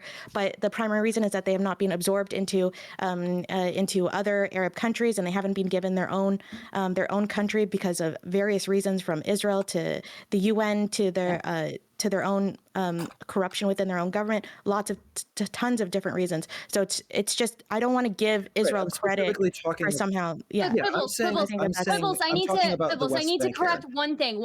Ethnic cleansing, it does include like forced deportation, forced population transfer to different regions. That's all it is. That's not what it includes. If you're talking about 48, if you're talking about the Nakba, I agree with you. My point is that everything that is going on currently in the West Bank, though awful, is objectively less awful than simply forcing all of the Palestinians living there out of the West Bank and making it part of Israel proper, that doesn't make which it is good, what right? precisely happened to the Jews across the rest of the Middle East. But you agree it doesn't make it good. So like we understand that there's levels to problem. We get that though, right? I understand. That I agree with Quibbles. Right. I'm just frustrated there's not this equivalent like rage, and there's not a recognition that the reason that this is even a conversation today is because they did the right thing, or at least the comparatively better thing in the past compared to everywhere else in the rest of the world. Hold on, stop, listen. Okay, wait. This is like I'm a huge Israel stan, but this is the worst argument ever, okay? This is like being in court, confronted with a woman that I've raped 20 times, and me saying like, listen, the only reason why this bitch can accuse me of rape is because I didn't cut her throat, okay? Can you really be that mad at me? This is the wildest argument in the fucking world, okay? Israel doesn't get credit for not genociding all the Arab Palestinians. You're never gonna get credit for that. So that's what you want to get credit for. Deserve credit. Okay, then saying that like, well, the only reason we have to deal the condemnation, no one is condemning them for committing genocide. I'm just saying that like Israel doesn't get credit for not genociding the Arab Palestinians. You are. You're saying like, well, there's not a condemnation. I'm not asking for credit. I'm asking for condemnation. There's not a condemnation that is coming to the equivalent degree of all of the rest of the countries that did something significantly worse. Okay, wait. Hold on, wait. To be clear, hold on. There was a condemnation, okay? It was called World War II. We invaded Germany and we fucking destroyed them, okay? There was a condemnation of Japanese treatment. The Chinese, we invaded. We're not talking about Poland. I thought you were talking about the Holocaust, right? Ethiopia. Oh, it's talking about the Jewish exodus from the Middle East and North Africa. I'm talking about the exodus of Jews across all of the Middle East and also Northern Africa. Sure. And that was all. I'm talking about Egypt. Oh, but everyone. Just a few things, Quibbles. First of all, everyone agrees that was condemnable. Second of all, Palestinians didn't do that. Okay. So that's another thing. And also, you keep on saying you've been really frustrated this whole conversation about bad equivalencies. I mean, we can even go down that road because, as far as I know this from reading fucking Benny Morris, is that for the Nakba, they were mostly kicked out either because people came to their villages with fucking guns and said fuck off, or because they knew about massacres and other deportations were happening next to them. That's not equivalent to the Jewish exodus, which was people leaving because of persecution. Some people were forced out of the Middle East and North Africa. Most of them left voluntarily. So that's a bit, I can even say that's different, even though they're both deplorable. I don't think it's fair to call that voluntary. I really don't think it's fair to call that voluntary. I think it depends. It wasn't equivalent to the Nakba. That's all I'm saying. It definitely wasn't, but I think that there are definitely different types of like groups of people we can talk about. For instance, like before 48, I'm pretty sure the majority of the Jewish people that were down there were fleeing from like the Russian Empire, and I think they were like blatantly doing like pogroms and like anti-Semitism was rampant pre-USSR. Before they tried to write. I would say the same thing as well, but I'm also just saying is like you've been. I normally wouldn't do this, but it's just because you've been really frustrated by people drawing equivalencies all the time, but you seem to be perfully happy to act as if the Nakba and the Jewish exodus were like the same thing, basically. I'm saying the Jews post-World War II. Post-World War II, the Jews were in like refugee camps for like 4 years after that, and then when some of them tried to return to their homes, they would get. I think my frustration. Also, wait, real quick. Speaking of refugee camps, Lonerbox, congratulations! You have won this episode of Palestine versus Israel. So all of those Palestinian kids, and I'm sure you're going to forward your $500 worth of gifted subs to from Kick, okay, are going to be so happy. Okay, the children of Gaza are eating tonight. Thank you. Lonerbox. I just wanted to close out officially, announce the winner so that Q can. I know he's tired over there. He's probably got a lot of military operations he's preparing for tomorrow. Okay, I know you feel very strongly about this, and I know that Hamas recruits from all over the world. So I want to give you an opportunity to. Okay. The point. So wait, hold on. Let me speak up for myself. Listen, I'm fucking sick as fuck. Okay, so I just showed up because listen, I got a job to do and I did it. Okay, at Loner, congratulations again. Thanks. I'm expecting 250. You know what I mean? But like for you, I'd give you a discount, like maybe 150. Yeah, it's okay. But guys, I appreciate all of you for coming on. I'm sure this conversation is gonna continue. So. Enjoy. Yeah, the point that I was trying to make there, is that I think that we often, I think it's very convenient often that we talk about things from a particular timeline. We talk about the number of people that were here in 2024 or in 48 or in 67, whatever it might be. And one of the things that we often do that is very convenient is we make this conversation be about Israel-Palestine rather than being about the Middle East as a whole. If you look at the Middle East as a whole, the narrative of Jewish oppression of non-Jews is a ridiculous type of narrative to be making about the Middle East as a whole. And so it's frustrating that the conversation ends up being exclusively about Israel-Palestine and specifically about the West Bank and specifically about Area C and not about the religious sites in Area C or in Area A, of which there are many, and the Jewish access to those places are okay, we got the point. Lonerbox, respond. We got it. Lonerbox, go. Yeah. What's that? Respond. Wait, you want to respond to that? Well, you just wasn't even. Okay, I'll just okay. I'll just go back. I'll just say I think the reason I'll just say something relevant. I think the reason people get more incensed about 48 the Nakba than they do about the Jewish exodus is just because one of those refugee crises was solved, the other one wasn't. The Jews, they got airlifted the fuck out and they got citizenship in Israel. Palestinians don't. That's why people get fussy about Israelis treated Jews better than the Arab nations. Wait a minute. I would not say that they were solved. I would not say that was solved. These people lost their homes, right? They were in refugee camps for 4 years after the Holocaust. Okay, I wouldn't say that was necessarily solving the What do you think I mean when I say solved? It was solved. Hold on, stop. Wait, this is such a dumb argument. Stop, don't waste any time on it. Stop. It was solved. Nobody gives a fuck anymore. The Jews that moved to Israel are super happy. They live in God's chosen nation. They're killing everybody around them. They're fine, okay? It was solved. Next, go. Listen. The point is, Quibbles, Quibbles, for the love of God, Quibbles. Jesus Christ. Wait, let him wait. Do not Jesus Christ me. Lonerbox made a good point there that yes, the refugee crisis of the Jews across the rest of the Middle East was solved because Israel was willing to solve it. The difference is that Jordan and other places surrounding Lebanon as well, but particularly in the case of Jordan, they've made a very conscious decision in relationship to the West Bank not to allow those people, many of whom have been refugees literally for 40 plus years, to be able to integrate into Jordanian society, which is very materially different. They're doing that for a very conscious reason, which is to try to force those people to be able to return to Israel proper for demographic reasons in order to make sure that it is never a Jewish majority. No, this is and similarly in Gaza, they've chosen not to allow Gaza to join. But he brings up a very good point that the Palestinians are used by powerful Arab nation states. They're being used as a cudgel. It's different. Yes. It is different. Listen. Shush. Quibbles. Shut the fuck up. Listen. The reason that we focus on Israel-Palestine is yes, you are in part right because of the way that the Palestinians are used as a political bloc. The other reason is because Israel fucking matters.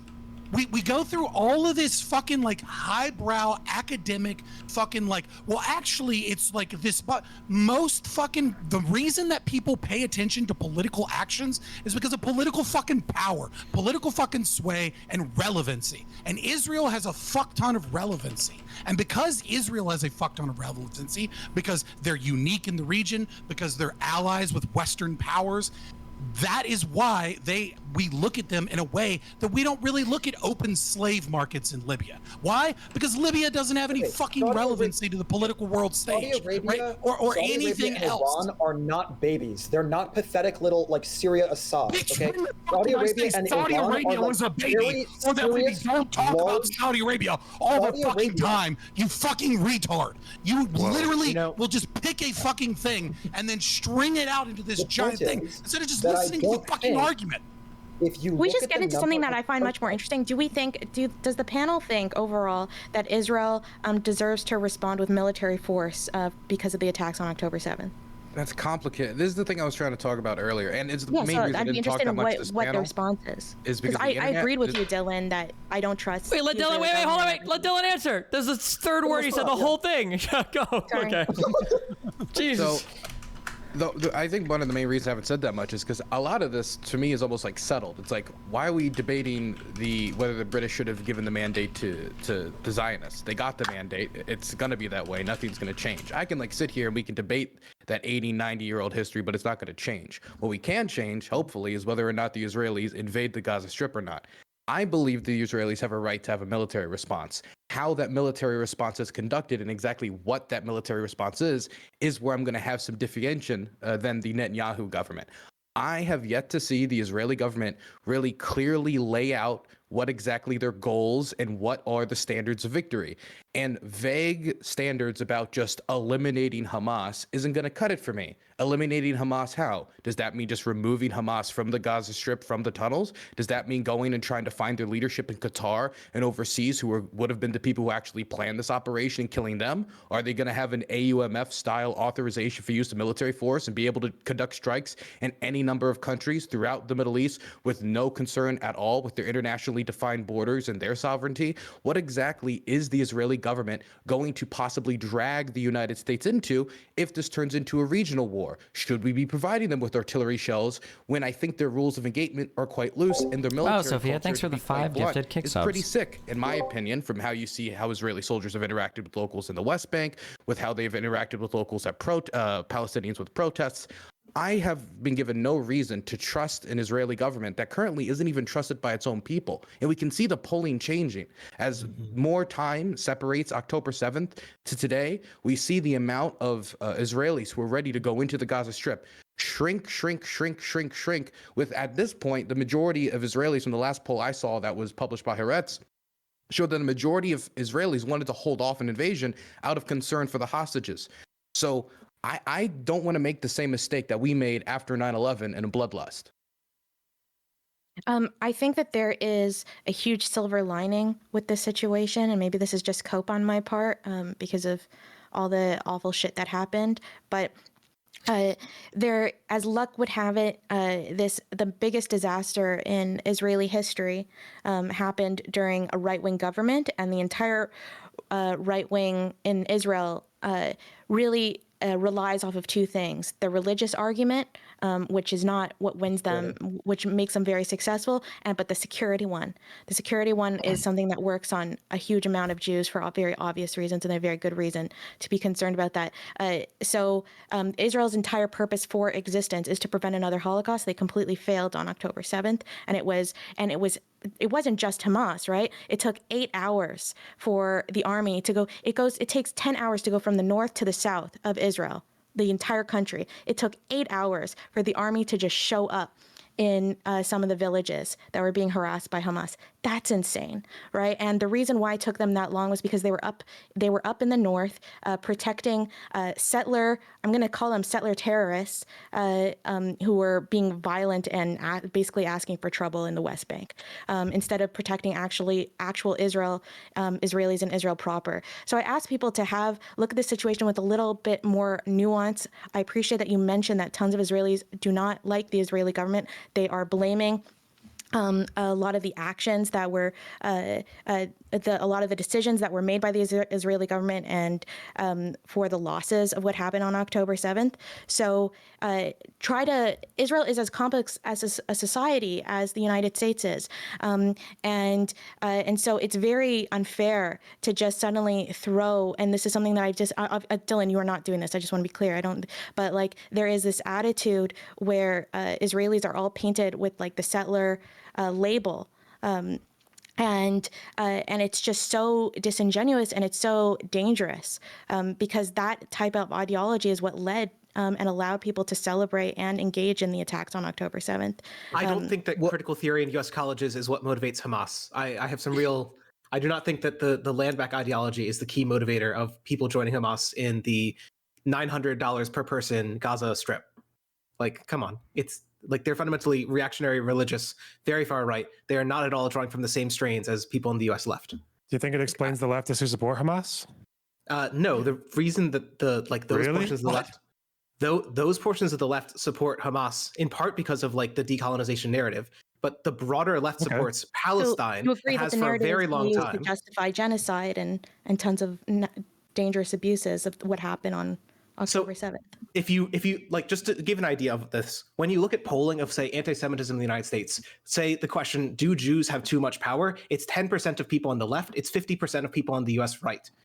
And the left is way, anti-Semitism. way The anti-Semitism, the anti-Semitism of the left isn't the anti-Semitism of the left isn't traditional like blood libel and Jews have too much power and all that. It's being so, in their minds, anti-colonial and land back and anti-America to the point that they will side with any opponent of America, even if it means religious fundamentalists who want to kill all the Jews.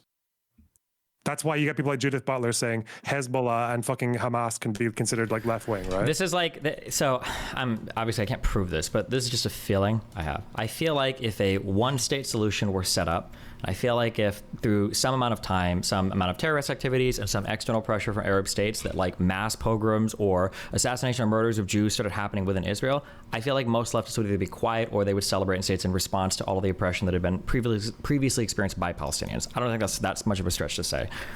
Yeah, most leftists is completely absurd to say. Like the whole point is that like when you look at the anti-Semitic protests, they were routinely condemned by even stuff like DSA, which represents the overwhelming majority of the U.S. left. Like and the broader left, once you get into DSA celebrated it. DSA no, they didn't. The national they celebrated it. Connecticut DSA did. Yeah, Connecticut DSA is fucking insane. And what I'm trying to point to, you just said the DSA didn't, but we just demonstrated that they did. So every day I get messages from Jews, socialist Jews that have been ostracized from their own communities because of this. Like this is a severe issue that the left has to deal with. When you look at the overall left, the proportion of anti-Semitism is extremely small. What's so frustrating here is that we talked just earlier in this conversation about how Israel is getting into a disastrous ground war. Stop. Just let me speak. Okay, you've spoken for an hour over the past conversation. When you look at what the right of the United States wants, they are calling for blood. Trump got up on stage and said that for every gallon of American blood, for every drop of American blood, we should spill a gallon of their blood. And he was saying that in support of Israel. He said we should support Israel 100%, 110%. He supported everything they did, said completely steadfast. You look through his C-SPAN. You know anybody on the right? Wants. Yep.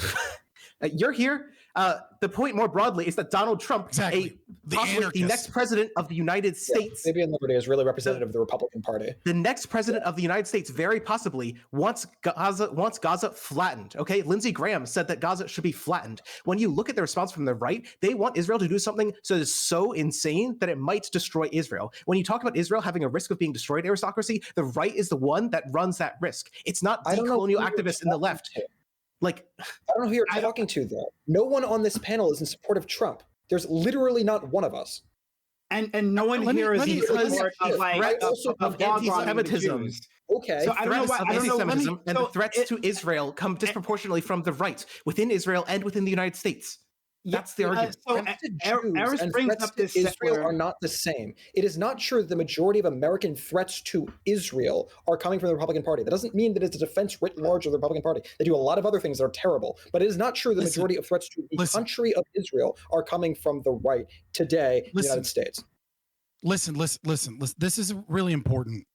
Thing that we have to understand. First, we need to understand that when we talk about the majority of opinions of any political group. Okay, he's about to go on some rat shit. Hold on, real quick, because I have to leave. I can't stay here for 20 fucking hours.